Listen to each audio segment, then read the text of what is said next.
ഇപ്പോൾ സർക്കാർ നിലവിലെ പ്രതിമാസ പെൻഷൻ 1600-നോടൊപ്പം 400 രൂപ കൂടി ഉയർത്തി പ്രതിമാസം 2000 രൂപയായി വർദ്ധിപ്പിച്ചതായി പ്രഖ്യാപിക്കുകയാണ്. പ്രതിവർഷം 2000 രൂപ മാസം പ്രതി കൊടുക്കുമ്പോൾ പ്രതിവർഷം ഏകദേശം 13,000 കോടി രൂപയാണ് ഈ ക്ഷേമ പെൻഷൻ വിതരണത്തിനായി സർക്കാർ നീക്കിവെക്കുന്നത്. തദ്ദേശ തെരഞ്ഞെടുപ്പ് പ്രഖ്യാപിക്കാൻ ഒരാഴ്ച മാത്രം ബാക്കി നിൽക്കെ വമ്പൻ പ്രഖ്യാപനങ്ങളുമായി സർക്കാരിന്റെ മാസ്റ്റർ സ്ട്രോക്ക്. ക്ഷേമ പെൻഷനുകൾ 400 രൂപ വർദ്ധിപ്പിച്ച് 2000 രൂപയാക്കി. 35-നും 60-നും ഇടയ്ക്ക് പ്രായമുള്ള സ്ത്രീകൾക്ക് പ്രതിമാസം 1000 രൂപ വീതം നൽകും. മഞ്ഞ, പിങ്ക് റേഷൻ കാർഡ് ഹോൾഡർമാരായ 31.34 ലക്ഷം സ്ത്രീകളാണ് പുതിയ പദ്ധതിയുടെ ഗുണഭോക്താക്കൾ. 18-നും 30-നും ഇടയിൽ പ്രായമുള്ള ജോലിക്ക് ശ്രമിച്ചുകൊണ്ടിരിക്കുന്ന യുവാക്കൾക്ക് പ്രതിമാസം 1000 രൂപ കണക്ട് ടു വർക്ക് സ്കോളർഷിപ്പ് പ്രഖ്യാപിച്ചു. ജീവനക്കാർക്കും പെൻഷൻകാർക്കും 1 ഗഡു ക്ഷാമബത്ത നവംബറിലെ ശമ്പളത്തോടൊപ്പം നൽകും. ശമ്പള പരിഷ്കരണ കുടിശ്ശികയുടെ 2 ഗഡു ജീവനക്കാർക്ക് നൽകുകയും ചെയ്യും. അംഗനവാടി വർക്കർമാർക്കും ഹെൽപ്പർമാർക്കും 1000 രൂപയാണ് ഓണറേറിയം കൂട്ടിയിരിക്കുന്നത്. ഇവരുടെ ക്ഷേമനിധി പെൻഷൻ കുടിശ്ശിക കൊടുത്തു തീർക്കും.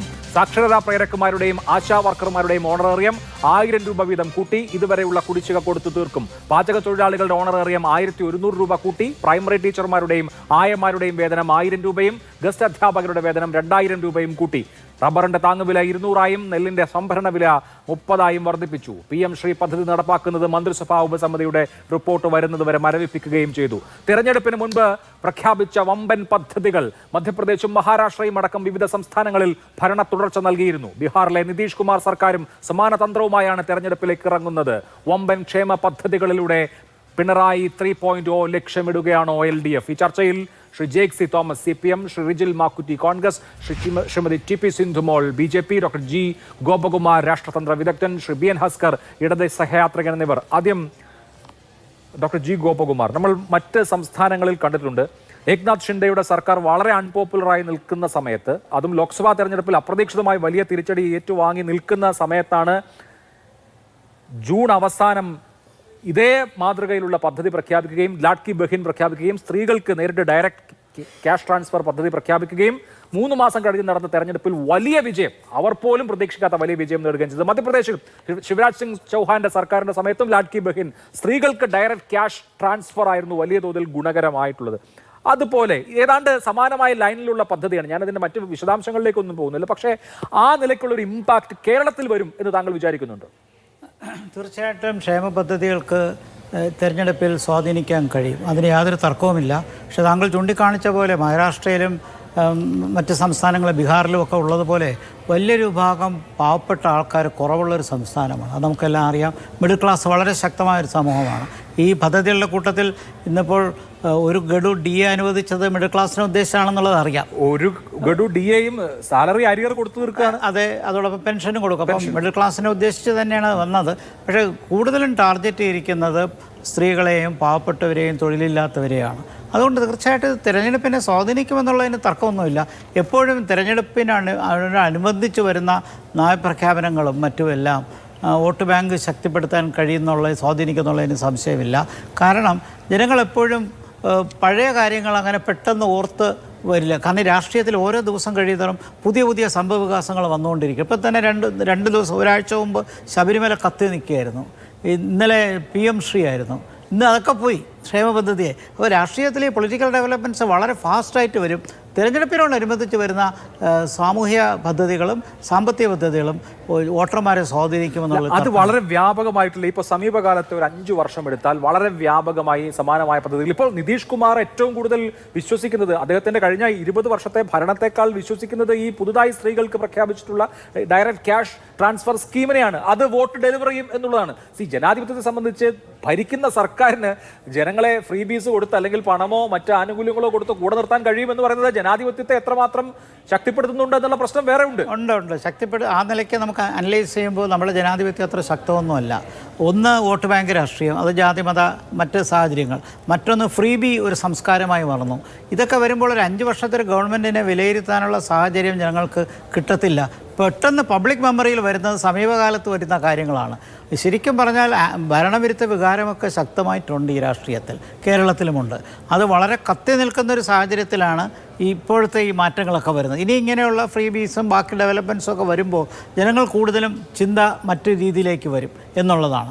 പക്ഷേ 5 വർഷത്തിൽ ഗവൺമെൻറ്റിനെ അതുപോലെ വിലയിരുത്തി പുതിയ മാനിഫെസ്റ്റോയും പരിഗണിച്ചുകൊണ്ട് വോട്ട് ചെയ്യാൻ പോകുന്ന രീതിയിലൊന്നും നമ്മുടെ തിരഞ്ഞെടുപ്പ് സമ്പ്രദായത്തിലോ അല്ലെങ്കിൽ നമ്മുടെ വോട്ടർമാരുടെ ഇവാലുവേഷനിലോ ആ രീതിയിലൊന്നും നമ്മുടെ രാഷ്ട്രീയ സംസ്കാരം വളർന്നിട്ടൊന്നുമില്ല. പൊതുവിലുള്ള അടുത്ത തെരഞ്ഞെടുപ്പിൽ വോട്ട് ചെയ്യാൻ പോകുമ്പോൾ ഒരു കുടുംബത്തിൽ ഈ 2000 രൂപ ക്ഷേമ പെൻഷൻ വാങ്ങുന്ന 1-2 അംഗങ്ങൾ ഉണ്ടാവാം. സ്ത്രീകളുടെ പെൻഷൻ 30-നും 60-നും ഇടയ്ക്കുള്ള സ്ത്രീകളുടെ 1000 രൂപ പെൻഷൻ വാങ്ങുന്ന ഒരു സ്ത്രീ ഉണ്ടാവാം. ജെൻസി 18 വയസ്സ് മുതലുള്ളവർക്കാണ് 1000 രൂപയുടെ പുതിയ പദ്ധതി വരുന്നത്. എന്താണ് അതിന്റെ പേര്? Connect to work scholarship. അപ്പോ ഈ പറയുന്ന ഫാമിലി നിലവിലുള്ള സർക്കാരിനെ തെരഞ്ഞെടുക്കാനുള്ള ടെൻഡൻസിയിലേക്ക് പോകാനുള്ള സാധ്യത ഉണ്ട്. ഇതിലത്തെ ജെൻസിയിൽ വലിയ പ്രതീക്ഷ വയ്ക്കരുത്. കാരണം നമുക്ക് ജനസംഖ്യ വളരുന്നില്ല, 0 പോപ്പുലേഷൻ ഗ്രോത്ത് റേറ്റ് ആയിട്ട് മാറി. അതിൽ വലിയ പ്രതീക്ഷ വയ്ക്കണ്ട. പക്ഷേ തൊഴിലില്ലാതെ നിൽക്കുന്ന ചെറുപ്പക്കാർക്ക് 1000 രൂപ കൊടുക്കുന്നു എന്ന് പറയുമ്പോൾ 1 ലക്ഷത്തിന് താഴെ വാർഷിക വരുമാനമുള്ളവർക്ക് അത് കുറച്ചെങ്കിലും ചെറുപ്പക്കാർക്ക് ആകർഷണത്തിലേക്ക് വരും. ഒരു വരുമാനം ഇല്ലായിരിക്കുന്ന സമയത്ത് ഒരു പാക്കറ്റ് കിട്ടി എന്നുള്ള നിലയിൽ. അപ്പോൾ ചുരുക്കത്തിൽ ഈ പറയുന്ന ക്ഷേമ പദ്ധതികളെല്ലാം പൊതുവിലുള്ള സാമ്പത്തിക പ്രശ്നങ്ങൾക്ക് താൽക്കാലികമായിട്ടൊരു വിരാമമിടും എന്നുള്ള പ്രതീക്ഷയാണ്. അപ്പോൾ പ്രതീക്ഷിച്ചിരുന്ന പല കാര്യങ്ങളും രാഷ്ട്രീയ ഭൂകമ്പങ്ങളും ഇന്ന് പ്രത്യേകിച്ച് PMCയെക്കുറിച്ച് ഉദ്ദേശിച്ച കാര്യങ്ങളെല്ലാം വളരെ പെട്ടെന്ന് മാധ്യമ ശ്രദ്ധയിൽ നിന്നങ്ങ് മാറി ജനങ്ങൾ കൂടുതലും ഫോക്കസ് ചെയ്യുന്ന ഈ ക്ഷേമ പദ്ധതികളാണ്. ഒരുപക്ഷേ ഇത് 2 ദിവസം കഴിഞ്ഞ് പ്രഖ്യാപിക്കാൻ ഉദ്ദേശിച്ചതായിരിക്കാം. പക്ഷേ ഇന്നത്തെ രാവിലത്തെ സംഭവവികാസത്തിന് ശേഷം ഉച്ചയോടുകൂടി വന്ന മാറ്റങ്ങൾ അതിനെ മാറ്റുന്ന രീതിയിൽ പെട്ടെന്നൊരു പൊളിറ്റിക്കൽ ഡയറക്ഷൻ വന്നു. ഇത് നമ്മൾ കേരളപ്പിറവി ദിനത്തിന് പ്രതീക്ഷിച്ചതാണ് 2 ദിവസം മുമ്പേ. ഈ രാത്രിയിൽ എന്തായാലും അങ്ങനെ ബിനോയ് വിശ്വം വിജയശ്രീ ലാളിതനായി നിൽക്കേണ്ട എന്നുകൂടി വിചാരിച്ചാണോ എന്നറിയില്ല. ശ്രീ ജെയ്ക്സി തോമസ്, നമ്മുടെ നാട്ടിൽ ധാരാളം ബമ്പറുകളുണ്ട്. ഓണം ബമ്പറുണ്ട്, പൂജാ ബമ്പറുണ്ട്, ക്രിസ്മസ് ബമ്പറുണ്ട്. ഇതിപ്പോ ജനങ്ങൾക്ക് ഇലക്ഷൻ ബമ്പർ അടിച്ചതാണ്.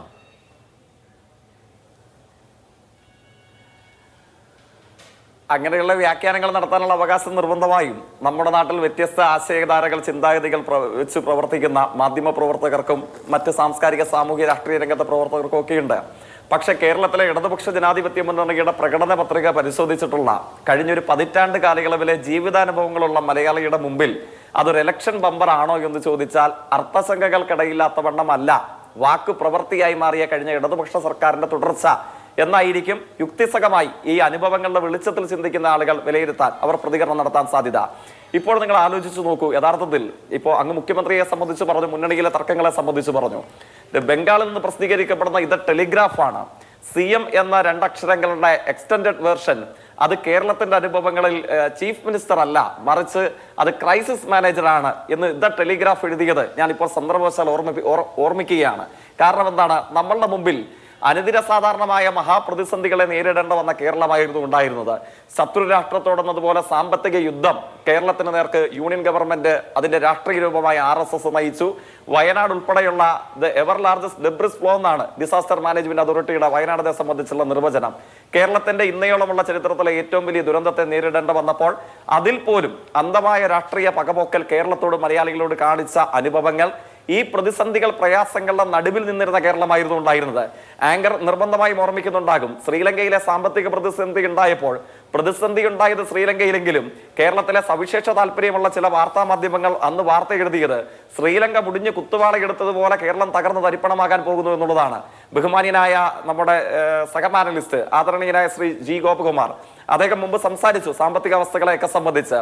അദ്ദേഹത്തിന്റെയും ഓർമ്മയിൽ നിർബന്ധമായും ഉണ്ടാകും ട്രഷറി പൂട്ടാൻ പോകുന്നുവെന്നും സർക്കാർ ജീവനക്കാരുടെ ശമ്പളം മുടങ്ങാൻ പോകുന്നുവെന്നും 5 മാസത്തോളം സാമൂഹ്യക്ഷേമ പെൻഷൻ കുടിശ്ശികയായി എന്നുള്ളതും റേഷൻ കടയും സപ്ലൈകോയും മാവേലി സ്റ്റോറുകളും ഒഴിഞ്ഞ റാക്കുകളുമായി നിൽക്കുന്നു എന്നുള്ളതും KSRTC ജീവനക്കാർക്ക് ശമ്പളം കൊടുക്കാൻ പണമില്ലാതെ കേരളം തകർന്ന് തരിപ്പണമാകുന്നു എന്നുള്ളതും കേരളത്തിൽ 2023 ഓണക്കാലയളവിലെ പ്രധാനപ്പെട്ട ചർച്ചയായിരുന്നു. ആ കേരളം ഇന്നിപ്പോൾ ഇവിടെ എത്തി. C&AG റിപ്പോർട്ട് അല്പ ദിവസങ്ങൾക്ക് പുറകിൽ പുറത്തു വന്നത് അങ്ങ് ഓർമ്മിക്കുന്നുണ്ടാകും. അപകടപൂർണമായ കടക്കടിയുള്ള ഇന്ത്യൻ സംസ്ഥാനങ്ങളിൽ 13 പട്ടികയിൽ കേരളം ഇല്ല. മാത്രവുമല്ല ധനദണ്ഡീകരണത്തിന്റെ അനുഭവങ്ങളിലേക്ക് കേരളം പോകുന്നു. ഇതല്ലേ C&AGയുടെ റിപ്പോർട്ടിനെ ചൂണ്ടിക്കാട്ടി നമുക്ക് മനസ്സിലാക്കാൻ കഴിയുക.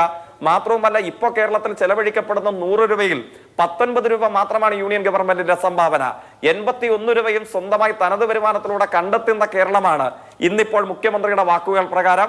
എങ്ങനെയാണ് സാമൂഹ്യക്ഷേമ പെൻഷൻ ഗുണഭോക്താക്കൾ മുതൽ അംഗനവാടി ജീവനക്കാർ വരെ, അംഗനവാടി ജീവനക്കാർ മുതൽ സാക്ഷരതാ പ്രേരകമാരും ആശാ വർക്കർമാരും വരെ, സർവകലാശാലകളിലും ഗവൺമെന്റ് കോളേജുകളിലും ജോലിയെടുക്കുന്ന ഗസ്റ്റ് ലെക്ചർമാർ മുതൽ നമ്മുടെ നാട്ടിൽ പ്രീ പ്രൈമറി അധ്യാപകരും അതോടൊപ്പം തന്നെ ആയമാരും, സർക്കാർ ജീവനക്കാരുടെ DADR കുടിശ്ശിക മുതൽ അവരുടെ ശമ്പള പരിഷ്കരണത്തിലെ 3ഉം 4ഉം ഗഡുക്കൾ വരെ എല്ലാം കൊടുത്തു പൂർത്തീകരിക്കാൻ കേരളം തീരുമാനിക്കുന്നു. ലെപ്രസി ബാധിച്ചവർ, ക്ഷയരോഗബാധിതർ, ക്യാൻസർ രോഗബാധിതർ, ഇങ്ങനെ സമൂഹത്തിന്റെ എല്ലാ മേഖലയിലും ഒരു വേർതിരിവുകളും ഇല്ലാതെ സമൂഹത്തിന്റെ എല്ലാ മേഖലയിലെയും ജനങ്ങൾക്ക് ഒരേപോലെ പ്രതീക്ഷാ നിർഭരമായ ആശ്വാസ നടപടികൾ കൈക്കൊള്ളുന്ന ഒരു പ്രഖ്യാപനങ്ങൾക്കാണ് ഇന്ന് കേരളം സാക്ഷ്യം വഹിച്ചത്. അങ്ങ് ആങ്കർ എന്ന നിലയിൽ അങ്ങ് ഫ്രീ ബീസിനെ സംബന്ധിച്ചും അത് രാഷ്ട്രീയമായി മുതലെടുക്കാൻ വേണ്ടി തീരുമാനിച്ച ചില ഇന്ത്യൻ സംസ്ഥാനങ്ങളെ സംബന്ധിച്ചും സൂചിപ്പിച്ചു. മധ്യപ്രദേശ് മുതൽ മഹാരാഷ്ട്ര വരെയുള്ള 100 അനുഭവങ്ങൾ നമ്മുടെ മുമ്പിലുണ്ട്. പക്ഷെ അങ്ങ് പരിശോധിച്ചു നോക്കുക, ആ പ്രഖ്യാപനങ്ങളൊക്കെ തെരഞ്ഞെടുപ്പിന്റെ 1 മാസം മുമ്പ് തുടങ്ങി മറ്റൊരു മാസത്തിൽ അവസാനിച്ചു പോയിരിക്കുന്നു. അത് മധ്യപ്രദേശിലെ വനിതകൾക്കുള്ള പെൻഷൻ സ്കീംസ് പരിശോധിക്കുക, മഹാരാഷ്ട്രയിൽ വനിതകൾക്ക് വേണ്ടി ഉയർത്തിയിരുന്ന പ്രത്യേക പദ്ധതി പരിശോധിക്കുക.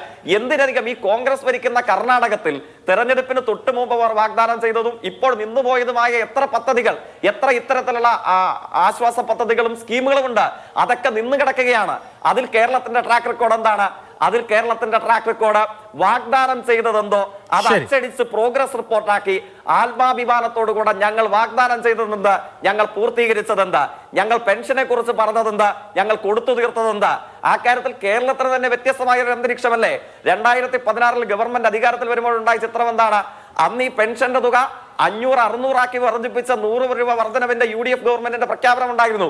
കിട്ടാതെ 1.5 വർഷക്കാലത്തോളം കേരളത്തിലെ ജനങ്ങൾ കുടിശ്ശികയായി തിരുവഴിയിൽ കിടന്നില്ലേ? ആ അനുഭവങ്ങളാണോ ഈ സർക്കാരിന്റെ കാലയളവിൽ ഉണ്ടായിരുന്നത്? അതുകൊണ്ട്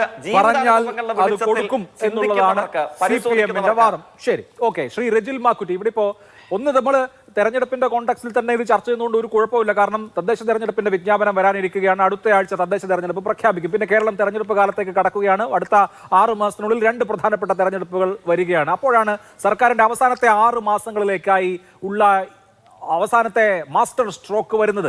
ഇന്നത്തെ മന്ത്രിസഭാ യോഗത്തിൽ ഇതേപോലെയുള്ള പദ്ധതികൾ ഞാൻ നേരത്തെ ഇവിടെ സൂചിപ്പിച്ചതുപോലെ പല സർക്കാരുകളും പ്രഖ്യാപിച്ചിട്ടുണ്ട്. ആ സർക്കാരുകൾക്ക് അത് ഗുണകരമായിട്ടുമുണ്ട്. അത് ശരിക്കും ഭരണത്തിലില്ലാത്ത, പ്രതിപക്ഷത്തിൽ ഇരിക്കുന്ന പാർട്ടികൾക്ക് ലെവൽ പ്ലേയിങ് ഫീൽഡ് ഇല്ലാതാക്കലാണെന്ന വിമർശനം പൊളിറ്റിക്കൽ സയന്റിസ്റ്റുകൾ ഉന്നയിച്ചിട്ടുണ്ട് പല സംസ്ഥാനങ്ങളിലും പലയിടത്തും. ഇതിൽ നിങ്ങൾ എന്താണ് കാണുന്നത്? ഇപ്പോഴത്തെ പ്രഖ്യാപിച്ചിരിക്കുന്ന വലിയ ക്ഷേമ നടപടികൾ പിണറായി 3.0ക്ക് കാരണമാകുമോ? ശ്രീ അഭിലാഷേ, ഇപ്പോൾ ഇത് നിങ്ങളിവിടെ സൂചിപ്പിച്ചതുപോലെ തന്നെ ഇത് തെരഞ്ഞെടുപ്പുമായി ബന്ധപ്പെട്ടുള്ള ഓഫറാണ് എന്ന് എല്ലാവർക്കും അറിയുന്നൊരു കാര്യമാണ്. യഥാർത്ഥത്തിൽ ഇത്തരം ഓഫർ പ്രഖ്യാപിച്ചത് കൊണ്ടും കേരളത്തിലെ ജനങ്ങളുടെ കണ്ണിൽ പൊടിയിടാൻ സാധിക്കും എന്നുള്ളതാണ് ഇവർ കരുതുന്നുണ്ടെങ്കിൽ അത് തെരഞ്ഞെടുപ്പ് റിസൾട്ട് വരുമ്പോൾ നമുക്ക് കാണാൻ സാധിക്കും. ഒരു കാര്യം പറയാനുള്ളത്, എല്ലാ തലത്തിലും ആകെ അഴിമതിയുടെയും അതോടൊപ്പം തന്നെ ഈ ഇവർ നടത്തിക്കൊണ്ടിരിക്കുന്ന തട്ടിപ്പിൻ്റെയും വെട്ടിപ്പിൻ്റെയും എല്ലാം കഥകൾ ഈ നാട്ടിൽ ജനങ്ങളുടെ മുമ്പിൽ നിൽക്കുകയാണ്. ആ നിൽക്കുമ്പോഴാണ് ഈ പെൻഷൻ വർധനവ് ഉൾപ്പെടെയുള്ള കാര്യങ്ങളുമായി ഇവർ പോകുന്നത്. വസ്തുതാപരമായ കാര്യങ്ങളിലേക്ക് നമുക്ക് വരാം. ഞങ്ങളിവിടെ പറയാൻ ആഗ്രഹിക്കുന്നത്, ഇവരുടെ ദേശാഭിമാനി പത്രം 2500 രൂപയാണ് പെൻഷൻ എന്ന് പറഞ്ഞ് പ്രഖ്യാപിച്ചിരുന്നു. ഇപ്പോൾ 2000 രൂപയിലേക്ക് എത്തിയിരിക്കുന്നത്. അപ്പോൾ തെരഞ്ഞെടുപ്പിൻ്റെ അവസാന ഘട്ടം 10 വർഷം പൂർത്തിയാകുമ്പോഴാണ് ഇപ്പോൾ ആ രൂപത്തിലേക്ക് വന്നത് എന്ന് നാട്ടിലെ ജനങ്ങൾക്ക് നന്നായിട്ട് അറിയാം. പിന്നെ കേരളത്തിൽ 4 ലക്ഷം കടം ഉണ്ട്, 4 ലക്ഷം കോടി കടമുണ്ട് എന്നുള്ളതാണ് ധനകാര്യ വകുപ്പ് മന്ത്രി പറഞ്ഞത്. എവിടുന്നാണ് ഈ പണം കണ്ടെത്തുക എന്നുള്ളതിനെക്കുറിച്ച് ഇവർ ഏത് തരത്തിലാണ് ഇത് കണ്ടെത്തി ജനങ്ങൾ കൊടുക്കുക എന്നുള്ളതിനെക്കുറിച്ച് ഇവർ പറയേണ്ടതായിട്ടുണ്ട്. പണം എങ്ങനെ വരും അതിനെക്കുറിച്ച് ഈ നാട്ടിലെ ജനങ്ങൾക്ക് ഉത്കണ്ഠയുണ്ട്. സ്വാഭാവികമായും പെൻഷൻ വർദ്ധിപ്പിക്കുന്നത് കൊണ്ട് ഞങ്ങളാരും എതിരല്ല. കാരണം ആ വർദ്ധിപ്പിച്ച പെൻഷൻ എങ്ങനെ കൊടുക്കാൻ സാധിക്കും എന്നുള്ളതാണ് നമ്മുടെ മുമ്പിലെ പ്രധാനപ്പെട്ട ചോദ്യം. ക്ഷേമനിധി ബോർഡിന്റെ കുടിശ്ശിക മാത്രം 2011 കോടി രൂപ കുടിശ്ശികയാണ്. നിർമ്മാണ തൊഴിലാളികൾക്ക് 16 മാസമായി 1000 കോടി കുടിശ്ശികയാണ്. അങ്ങനെ കുടിശ്ശികയുള്ള ഈ നാട്ടിലാണ് ഇപ്പോ ഇവര് ഈ പെൻഷൻ പറഞ്ഞത് വളരെ ശരിയാണ്.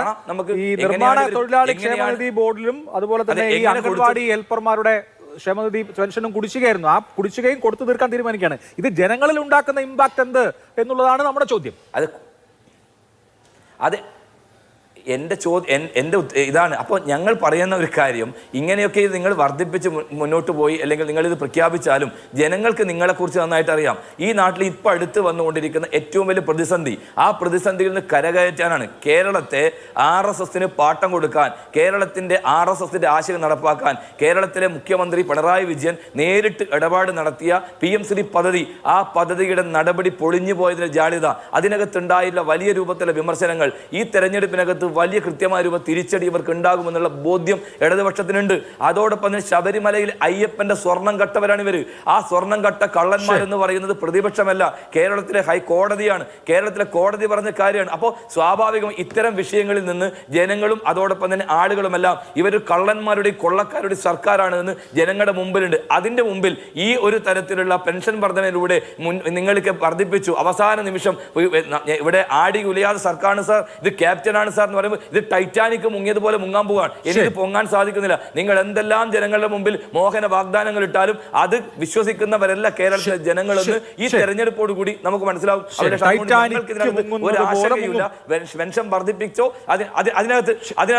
അതിന് ഒരു കാര്യം കൂടി പറയാനുള്ളത്, ഇപ്പൊ ഉമ്മൻചാണ്ടിയുടെ സർക്കാർ 16 ലക്ഷം പെൻഷനായിരുന്നു അച്യുതാനന്ദന്റെ കാലത്ത്. അത് ഞങ്ങളുടെ ഗവൺമെന്റ് വന്ന സമയത്ത് 33 ലക്ഷം ആളുകൾക്ക് പെൻഷൻ കൊടുത്ത സർക്കാരായിരുന്നു. 1500 രൂപ വരെ പെൻഷൻ കൊടുത്ത സർക്കാരായിരുന്നു. ഇവർ പറയുന്ന പല നുണകളും വളരെ കൃത്യമായി കേരള നിയമസഭയിൽ വെച്ച് അന്നത്തെ മുഖ്യമന്ത്രി ഉമ്മൻചാണ്ടി സാർ, ഞങ്ങളുടെ പ്രതിപക്ഷ അംഗങ്ങളൊക്കെ തന്നെ രേഖകളുടെ അടിസ്ഥാനത്തിൽ വസ്തുതയുടെ അടിസ്ഥാനത്തിൽ തോമസ് ഐസക്കിനും സ്വരാജിനും കൊടുത്ത മറുപടി അടിസ്ഥാനത്തിൽ വളരെ കൃത്യമായി ബോധ്യപ്പെടുത്തിയിട്ടുണ്ട്. എപ്പോഴും ഞങ്ങൾ പെൻഷൻ മുടക്കികളാണെന്ന് പറയും ഇവരുടെ ജ്വൽപ്പനങ്ങൾ മാത്രമാണ്. ജനങ്ങൾ നിങ്ങളെ ചാട്ടവാറ് കൊണ്ടടിക്കാൻ തീരുമാനിച്ചിരിക്കുകയാണ്. അതുകൊണ്ട് നിങ്ങൾ ഈ പിണറായി വിജയന്റെ ഈ ഗിമ്മിക്കൊന്നും എനിക്ക് കേരളത്തിൽ വിലപ്പോവില്ലെന്ന് വളരെ കൃത്യമായി ചെലവാവില്ല. Okay, Shrimati T P Sindhumol, ഇതിപ്പോ ബി.ജെ.പിക്ക് വിമർശിക്കാൻ പറ്റില്ല. കാരണം ബി.ജെ.പിയുടെ മുഖ്യമന്ത്രിമാരും ബി.ജെ.പിയുടെ സഖ്യകക്ഷികളുടെ മുഖ്യമന്ത്രിമാരും സമാനമായ വിധത്തിൽ വലിയ ബെനിഫിറ്റുകൾ, അതും ഡയറക്റ്റ് ക്യാഷ് ബെനിഫിറ്റുകൾ വനിതകൾക്ക് പ്രഖ്യാപിച്ച പദ്ധതികളാണ് വലിയ വിജയമായിട്ടുള്ളത്. ലാഡ്കി ബഹൻ ഒരു ഉദാഹരണം. ഇപ്പോൾ നിതീഷ് കുമാർ ബീഹാറിലെ തെരഞ്ഞെടുപ്പിനെ നേരിടുന്നതും ഇതേ സ്ട്രാറ്റജി വെച്ചിട്ടാണ്. അതുകൊണ്ട് തെരഞ്ഞെടുപ്പിന് മുമ്പ് ഇപ്പോഴാണോ നിങ്ങൾ ഈ ആനുകൂല്യങ്ങളൊക്കെ ജനങ്ങൾക്ക് കൊടുക്കുന്നതെന്നോ കഴിഞ്ഞ 4 കൊല്ലം എന്ത് ചെയ്യുകയായിരുന്നോ എന്നോ ഒന്നും ചോദിക്കാനുള്ള സ്കോപ്പില്ല.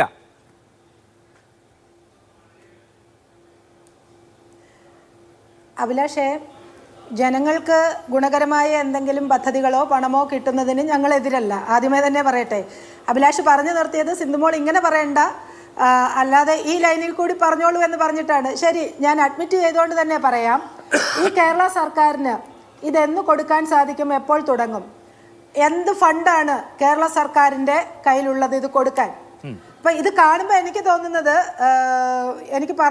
ഞാൻ പറയാൻ ആഗ്രഹിക്കുന്നത് അഭിലാഷേ, ശബരിമലയിലെ അഭ്രപാളികൾ കാണാതായത്, ഏതാണ്ട് 4.5 കിലോഗ്രാം സ്വർണം കാണാതായത്, മെസ്സിയെ കൊണ്ടുവരുമെന്ന് പറഞ്ഞ് പാവപ്പെട്ടവൻ്റെ അടുത്തു നിന്നൊക്കെ പിരിവെടുത്തിട്ടുള്ളത് ഒക്കെ ചേർത്തുകൊണ്ടാണോ ഈ സർക്കാർ ഈ പദ്ധതികളിൽ കൂടി പണം കൊടുക്കാൻ ആഗ്രഹിക്കുന്നത് എന്ന് സംശയിച്ചു പോകും. കാരണം ഇവിടുത്തെ കൊച്ചുകുട്ടിക്ക് വരെ അറിയാം, ഏതാണ്ട് 4.25 ലക്ഷം കോടി രൂപ കടത്തിൽ നിൽക്കുന്ന കേരളത്തിൽ ഇവിടുത്തെ കേരള ഖജനാവിൽ കൈയിട്ടാൽ അതിൽ എലി കടിക്കും, എലി പെറ്റുപെരുകി കിടക്കുവാണെന്നുള്ള യാഥാർത്ഥ്യം ഇവിടെ എല്ലാവർക്കും അറിയാം.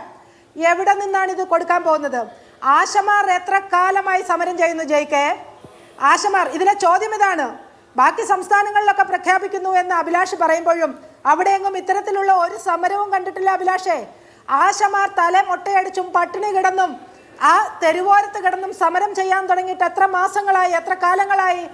കേന്ദ്രം പദ്ധതി വിഹിതം കൂട്ടി, അതുവരെ നിങ്ങൾ ശ്രദ്ധിച്ചു കണ്ടു. എന്നിട്ടും നിങ്ങളുടെ ആരോഗ്യമന്ത്രി, ഈ നാട്ടിലെ ആരോഗ്യമന്ത്രി ഒരു സ്ത്രീയാണ്. അവരാ ആശമാരുടെ കണ്ണീരൊപ്പാൻ ഒന്ന് പോകാൻ തയ്യാറായോ ജയിക്കെ? ഇപ്പൊ തദ്ദേശ സ്വയംഭരണ തെരഞ്ഞെടുപ്പ് വന്ന് മൂക്കിന്റെ താഴെ നിൽക്കുമ്പോൾ നിങ്ങൾ കുറെ ഗിമിക്സ് കാണിക്കുക.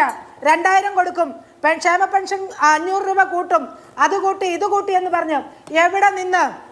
എവിടെ നിന്ന് കൊടുക്കുമെന്ന ജയിക്ക് പറയുന്നത്? ജയിക്ക് അതിനിടെ പറഞ്ഞു ചൂരൽമലയൊക്കെ എടുത്തിട്ടു. ചൂരൽമലയിലൊക്കെ കേന്ദ്രം കൊടുക്കേണ്ടത് കൊടുത്തു. 153.20 കോടി രൂപ ആദ്യം കൊടുത്തു SDRF. അതിനുശേഷം ഏതാണ്ട് 529.50 കോടി രൂപ വീണ്ടും കൊടുത്തു, ഇല്ലേ, SASCI. അപ്പോൾ ഇതൊന്നും കൊടുത്തിട്ടില്ല എന്ന് നിങ്ങൾ എവിടെയാണ് സ്ഥാപിക്കുന്നത്? ഇപ്പോൾ PM ശ്രീ പദ്ധതി പ്രകാരം കിട്ടേണ്ട കോടിക്കണക്കിന് രൂപ കയ്യിൽ കിട്ടുവാനാണ് തിടുക്കപ്പെട്ടത് നടപ്പിലാക്കാമെന്ന് ഇവിടുത്തെ വിദ്യാഭ്യാസ മന്ത്രി പറഞ്ഞതെന്ന് ഞങ്ങൾക്കറിയാം. ഇന്നിപ്പം ചില വോട്ടുകൾ മറിഞ്ഞു പോകുമെന്ന്, അല്ല ചില ആളുകളെ പേടിച്ച്, സമസ്തയൊക്കെ പേടിച്ച്, CPI ഒക്കെ പേടിച്ച് നിങ്ങൾ പുറകോട്ട് പോയപ്പോൾ നിങ്ങളുടെ ഇവിടുത്തെ വിദ്യാർത്ഥി സമൂഹത്തോടുള്ള ആത്മാർത്ഥതയില്ലായ്മയാണ് ജയിക്കേത്. ഇവിടെ RSSന്റെ ശാഖ നടത്താനല്ല PM ശ്രീ പദ്ധതി കൊണ്ടുവരാമെന്ന് പറഞ്ഞത്. ഇവിടുത്തെ സ്കൂളുകളെ, അവിടുത്തെ വിദ്യാർത്ഥികളെ, അവരെ സമ്പൂർണമായിട്ടും അവരെ ഏറ്റവും നല്ല രീതിയിലുള്ള വിദ്യാഭ്യാസം നൽകിക്കൊണ്ട് ഏറ്റവും ഉയർന്ന തലത്തിലേക്ക് ഉയർത്തുക എന്നുള്ള താല്പര്യപ്രകാരം ഒരു ജില്ലയിൽ നിന്ന് 2 സ്കൂളുകൾ തെരഞ്ഞെടുക്കാമെന്ന് കേന്ദ്ര ഗവൺമെന്റ് പറഞ്ഞപ്പോൾ നിങ്ങൾ ഇവിടുത്തെ ജയിക്കൊരു വിദ്യാർത്ഥി രാഷ്ട്രീയത്തിൽ കൂടി വന്ന നേതാവല്ലേ? ഇവിടുത്തെ വിദ്യാർത്ഥികളുടെ ചെകിട്ടത്തടിച്ചിരിക്കുക നിങ്ങള്. പക്ഷെ ഞങ്ങൾക്കറിയാം ഈ ഇലക്ഷൻ കഴിയുമ്പോൾ നിങ്ങൾ PM ശ്രീ പദ്ധതി താന്ന് പറഞ്ഞ് പുറകെ വരും. NEP എന്ന് പറയുന്നത് NEP 2020 നമുക്ക് ആ ചർച്ചയിലേക്ക് എന്തുകൊണ്ടാണ് PM ശ്രീയിൽ നിന്ന് പിറകോട്ട് പോയത് എഴുതി വെച്ചോളൂ എന്ന ചർച്ചയിലേക്ക് നമുക്ക് വരാം. ശ്രീ ഹസ്കർ എഴുതി വെച്ചോളൂ, അതിവിടെ നടപ്പാക്കുക തന്നെ ചെയ്യും. അത് നിങ്ങളെ ഇറക്കി വിട്ടിട്ടാണെങ്കിൽ BJP സർക്കാർ വന്ന് നടപ്പിലാക്കും. ജയിക്കേ ശരി ആവട്ടെ. ശ്രീ ഹസ്കർ, നമ്മൾ രാവിലെ സംസാരിക്കുമ്പോൾ ഈ കേരള രാഷ്ട്രീയത്തിലെ ചർച്ച മുഴുവൻ PM ശ്രീ പദ്ധതിയിൽ നിന്ന് പുറകോട്ട് പോകുമോ തുടങ്ങിയ കാര്യങ്ങളൊക്കെ ആയിരുന്നു. എങ്കിൽ ഇന്നിപ്പോ വൈകുന്നേരം ആകുമ്പോഴേക്ക് വലിയ തോതിൽ കാര്യങ്ങൾ മാറിയിരിക്കുന്നു. PM ശ്രീയെ സംബന്ധിച്ച ആ ഡിബേറ്റ് അവസാനിച്ചിരിക്കുന്നു, പദ്ധതി മരവിപ്പിക്കാൻ തീരുമാനിച്ചിരിക്കുന്നു. അതുകൂടാതെ ഈ ക്ഷേമ പെൻഷനുകളും അതുപോലെ തന്നെ മറ്റ് ക്ഷേമ നടപടികളും, അതിൽ പ്രത്യേകിച്ച് 2 പുതിയ ക്ഷേമ പദ്ധതികൾ പ്രഖ്യാപിച്ചിരിക്കുന്നു. 18 മുതൽ 30 വയസ്സ് വരെ പ്രായമുള്ള യുവാക്കൾക്ക് വേണ്ടിയിട്ടുള്ള കണക്ട് ടു വർക്ക് സ്കോളർഷിപ്പ് 1000 രൂപ, അതുപോലെ തന്നെ ട്രാൻസ് വുമൺ അടക്കം സ്ത്രീകൾക്ക് വേണ്ടിയിട്ടുള്ള മഞ്ഞ പിങ്ക് റേഷൻ കാർഡ് ഹോൾഡേഴ്സ് ആയിട്ടുള്ള സ്ത്രീകൾക്ക് വേണ്ടിയിട്ടുള്ള 1000 രൂപയുടെ പ്രതിമാസ പദ്ധതി. ഇത് രണ്ടും വളരെ ഇമ്പാക്ട് ഉണ്ടാക്കുന്ന പദ്ധതികളാണ്. പക്ഷെ കേരളം പോലൊരു രാഷ്ട്രീയ സമൂഹത്തിൽ പദ്ധതികൾ എന്ന് പറയുന്നത് ജനങ്ങൾ അവരുടെ അവകാശമായി സ്വീകരിക്കുമെന്നുള്ളതിനപ്പുറത്ത് ആ പദ്ധതികളുടെ അടിസ്ഥാനത്തിൽ അവരുടെ പൊളിറ്റിക്കൽ പ്രിഫറൻസ് തീരുമാനിക്കണമെന്നുണ്ടോ?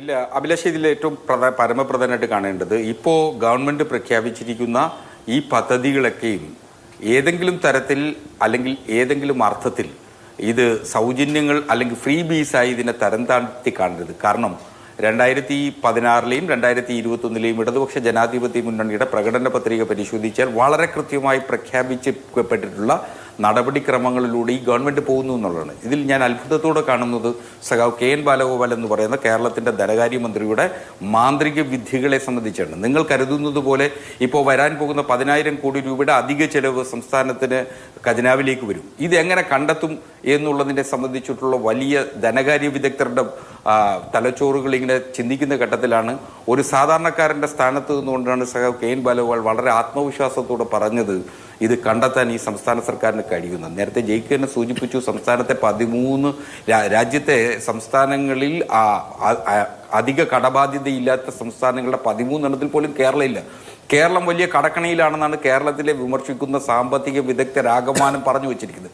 ഓരോ വ്യക്തിയുടെയും തലയിൽ ഇത്ര രൂപ കടം എന്ന അർത്ഥത്തിൽ വ്യാപകമായി പ്രചരണം നടത്തിക്കൊണ്ടിരിക്കുമ്പോഴാണ് നമുക്ക് ഈ കടക്കണിയിൽ നിന്നൊക്കെ കരകയറാനും നമ്മുടെ GDP-യുടെ റേറ്റ് വല്ലാതെ കൂടിക്കൊണ്ടിരിക്കുന്നു എന്നുള്ള വസ്തുതകൾ കൂടി പരിശോധിച്ചിട്ട് വേണം നാം ഇക്കാര്യത്തിൽ കണക്കുകളെ സംബന്ധിച്ച് ആ അവലോകനത്തിലേക്ക് എത്താൻ. മാത്രമല്ല, രാഷ്ട്രീയം സംബന്ധിച്ച് പറഞ്ഞു കഴിഞ്ഞാൽ രാഷ്ട്രീയം കേരളത്തെ സംബന്ധിച്ചൊരു വൊളാറ്റൈൽ സിറ്റുവേഷനിലായിരുന്നു.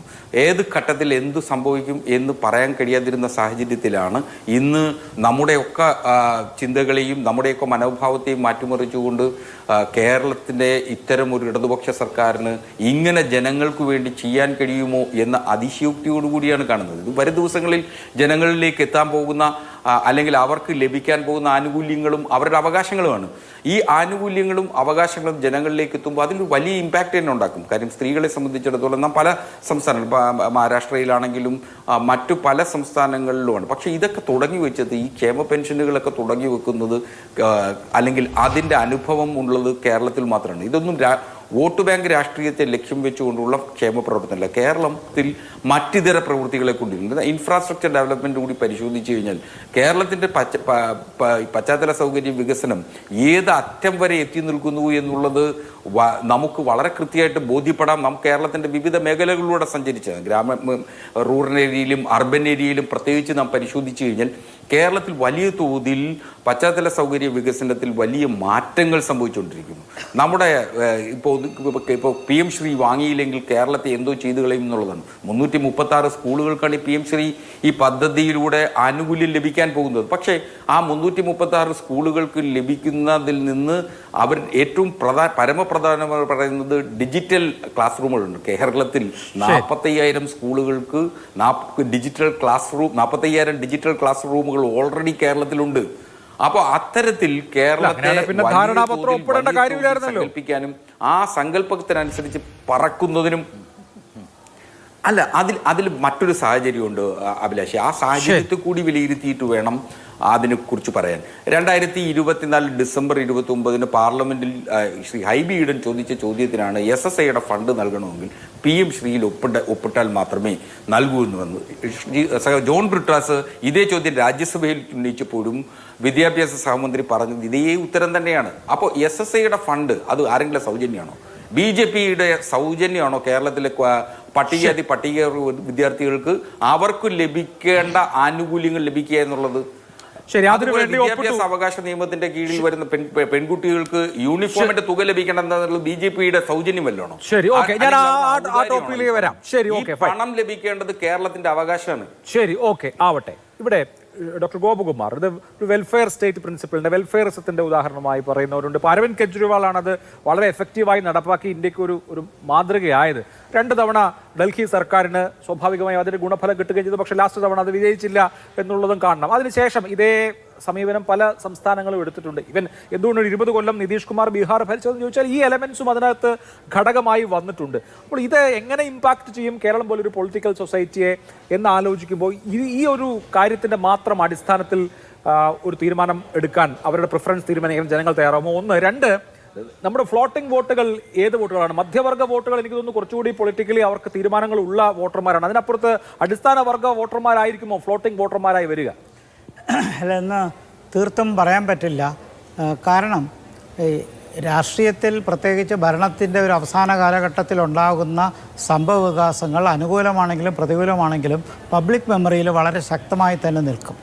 നമുക്ക് പൊളിറ്റിക്കൽ വോട്ട്സ് ഉണ്ട് എന്ന് പറയുമ്പോഴും സാധാരണ നിലയിൽ നമ്മൾ ജനങ്ങളോട് സർവേ ചെയ്യുമ്പോഴൊക്കെ പലപ്പോഴും പറയുന്നത് അവർ കക്ഷി അടിസ്ഥാനത്തിലല്ല, നൈപുണ്യത്തിൻ്റെ അടിസ്ഥാനത്തിലും മികവിൻ്റെ അടിസ്ഥാനത്തിലൊക്കെയാണ് വോട്ട് ചെയ്യുന്നതെന്ന് പറയും. വാസ്തവത്തിൽ രാഷ്ട്രീയം അതിനകത്തുണ്ടെങ്കിൽ പോലും പൊതുവേ ജനങ്ങൾ പറയുന്നത് ആളിൻ്റെ കഴിവുകൂടെ നോക്കിയിട്ടാണ്.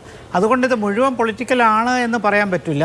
മധ്യവർഗത്തിലും സ്വിംഗ് വോട്ടുണ്ട്, ഫ്ലോട്ടിംഗ് വോട്ടുണ്ട്, പാവപ്പെട്ട ഒരു വിഭാഗത്തിലും ഫ്ലോട്ടിംഗ് വോട്ടുണ്ട്. കഴിഞ്ഞ തവണ നമുക്ക് നന്നായിട്ടറിയാം, കോവിഡിൻ്റെ പശ്ചാത്തലത്തിൽ ഒരു വശത്ത് അതിനെ പ്രതിരോധിക്കാൻ അന്ന് ഗവൺമെൻറ് ചെയ്ത കാര്യങ്ങൾ ടെലിവിഷനിൽ കൂടി സ്ഥിരമായി മാസങ്ങളോളം ജനങ്ങളിൽ എത്തിച്ചതിന് വലിയൊരു സ്വാധീനമുണ്ടാക്കി. അതോടൊപ്പം തന്നെ ആ സമയത്ത് വന്ന നടപടികൾ അത് പിൽക്കാലത്ത് വിവാദമായെങ്കിലും ഗവൺമെൻറ്റിന് ഒരുമിച്ച് ചെയ്യാൻ കഴിയുന്ന കൂട്ടായ്മ ഉണ്ട് എന്നുള്ള ഒരു പോസിറ്റീവ് ഇമേജ്, മറുവശത്ത് പ്രതിപക്ഷം വിഘടിച്ച് നിൽക്കുന്ന ഒരു ഇമേജ്, ഈ കാഴ്ചപ്പാടിലാണ് അന്ന് 21 തെരഞ്ഞെടുപ്പിൽ LDF വിജയിച്ചതും നമ്മളത് പ്രതീക്ഷിച്ചതുമാണ്. ഇപ്പോഴത്തെ സാഹചര്യത്തിലാകട്ടെ ഇപ്പോൾ ഈ ക്ഷേമ പ്രശ്നങ്ങൾ പദ്ധതികൾ വരുമ്പോൾ അത് തീർച്ചയായിട്ടും ഒരു വലിയ വിഭാഗം പാവപ്പെട്ട ആൾക്കാരെയാണ്. ജീവനക്കാരുടെ കാര്യം അവിടെ ഇരിക്കട്ടെ, അതെന്തായാലും എപ്പോഴായാലും കൊടുത്തില്ലെങ്കിൽ അവർ സംഘടിതരാണ്, പ്രശ്നമുണ്ടാക്കും, അത് വാങ്ങിച്ച് എടുക്കേണ്ടിയും വരും. പക്ഷേ പാവപ്പെട്ടവർക്ക് എടുക്കുന്ന വോട്ട് അത് സ്വിങ് ചെയ്യും എന്നുള്ളതിന് തർക്കമില്ല. പക്ഷേ തൊട്ട് മുമ്പ് നമ്മളിത് നോക്കുമ്പോൾ ഇവിടെ വന്ന PM ശ്രീയെക്കുറിച്ച് വന്നു, അത് വേറെ ചർച്ച ചെയ്യുമായിരിക്കാം. പക്ഷേ ഇവിടെ വന്നിരുന്ന കഴിഞ്ഞ കുറേ കാലത്തെ ഗവൺമെൻറ്റിൻ്റെ പ്രവർത്തനങ്ങളിൽ ഉദാഹരണമായിട്ട് വിലക്കയറ്റം വന്നിട്ടുണ്ട്. സർക്കാരിൻ്റെ എല്ലാ സേവന പദ്ധതികളും, ഇലക്ട്രിസിറ്റി ആയാലും കുടിവെള്ളത്തിൻ്റെ കാര്യമാണെങ്കിലും, അതോടൊപ്പം സർക്കാരുമായി ചെയ്യുന്ന ഏതൊരു സർവീസിൻ്റെ കാര്യത്തിലാണെങ്കിലും, പെർമിറ്റിൻ്റെ കാര്യം ഏതെടുത്താലും അതിലൊക്കെ നല്ല വിലക്കയറ്റമുണ്ടായി. വാസ്തവത്തിൽ ഭരണവിരുദ്ധ വികാരം വളരെയധികം മുന്നോട്ട് പോയിക്കുന്ന ഒരു സാഹചര്യത്തിലാണ് ഇപ്പോഴത്തെ ഒരു ടേൺ വന്നിരിക്കുന്നത്. ഭരണവിരുദ്ധ വികാരത്തെ റിവേഴ്സ് ചെയ്ത് ഒരു പ്രോ ഇൻകംബൻസി ഉണ്ടാക്കാൻ സാധ്യത ഉണ്ടോന്നാണ്. അതാണ് ഞാൻ പറഞ്ഞത്, ഈ ടേണിംഗ് പോയിന്റ്. അതുകൊണ്ടാണ് നമ്മൾ ഇന്ന് ശരിക്കും പറഞ്ഞ തെരഞ്ഞെടുപ്പിൻ്റെ പെരുമ്പറ കൊട്ട് തുടങ്ങിക്കഴിഞ്ഞു, അതിൻ്റെ സംഭവമാണ് ഇന്ന് വന്നിരിക്കുന്നത്. അപ്പോൾ ഈ ആൻറ്റി ഇൻകംബൻസിയെ ചെറുക്കാൻ ഒരു വലിയൊരു രീതിയിൽ ഈ ക്ഷേമ പദ്ധതിക്ക് സ്വാധീനിക്കും. ആ സ്വാധീനമുണ്ട് എന്ന് തന്നെയാണ് ഞാൻ വിശ്വസിക്കുന്നത്. മറുവശത്ത് ഇതിനോടൊപ്പം ചേർത്ത് വായിക്കേണ്ടത് പ്രതിപക്ഷത്തിനെടുക്കുന്ന നിലപാട്, അവിടെ ഉണ്ടാകുന്ന ചെറിയ പടലപ്പിണക്കം പോലും 2021 വീണ്ടും ആവർത്തിക്കാൻ കാരണമാക്കും. ഇത് പ്രതിപക്ഷത്തിരിക്കുന്നവർ ശ്രദ്ധിച്ചാലും ഇല്ലെങ്കിലും നമുക്ക് നന്നായിട്ടറിയാം, ഭരണപക്ഷം വളരെ ശക്തമാണ്, കൺസോളിഡേറ്റഡ് ആണ്. ഇപ്പോൾ PM വിവാദമൊക്കെ കെട്ടടങ്ങിപ്പോയി തൽക്കാലത്തേക്കെങ്കിലും. ഈ മറുവശത്ത് പ്രതിപക്ഷത്തിൻ്റെ അനൈക്യം അവർക്ക് പൊതുവായി കൊണ്ടുവരാൻ കഴിഞ്ഞില്ലെങ്കിൽ തീർച്ചയായിട്ടും ഭരണ തുടർച്ച 3.0 നടക്കും. അതാണ് നല്ല സാധ്യതയുണ്ട് അതിനുള്ളത്. ശരി, ശ്രീ ജേക്സി തോമസ്, ഇവിടെ ഉയർന്ന ഏറ്റവും പ്രധാനപ്പെട്ട ചോദ്യം ഇതിനൊക്കെയുള്ള പണം എവിടെ നിന്ന് കണ്ടെത്തും എന്നുള്ളതാണ്. നോക്കുമ്പോൾ ജയ്ക്ക് തന്നെ വിശേഷിപ്പിച്ച സാഹചര്യങ്ങളുണ്ടല്ലോ. അതായത് ക്ഷേമ പെൻഷൻ തന്നെ ഈ 1600 തന്നെ കുടിശ്ശികയായി, KSRTC ജീവനക്കാർക്ക് ആ കോർപ്പറേഷന് ശമ്പളം കൊടുക്കാൻ കഴിഞ്ഞില്ല, സപ്ലൈകോയിൽ സാധനങ്ങൾ ഉണ്ടായിരുന്നില്ല, ജയ്ക്ക് തന്നെ പറഞ്ഞല്ലോ. അതൊക്കെ എന്തുകൊണ്ടാണ്? സാമ്പത്തിക പ്രതിസന്ധി മൂലമാണല്ലോ. സാമ്പത്തിക പ്രതിസന്ധി ഇപ്പോഴും പറയുന്നുണ്ടല്ലോ. കഴിഞ്ഞ ബജറ്റിന്റെ സമയത്ത് ധനമന്ത്രി പറഞ്ഞല്ലോ. അപ്പോൾ 10,000 കോടി രൂപയിലധികം വരുന്ന ഇപ്പോഴത്തെ ഈ ബൊനാൻസയ്ക്കുള്ള പണം എവിടെ നിന്ന് കണ്ടെത്തും?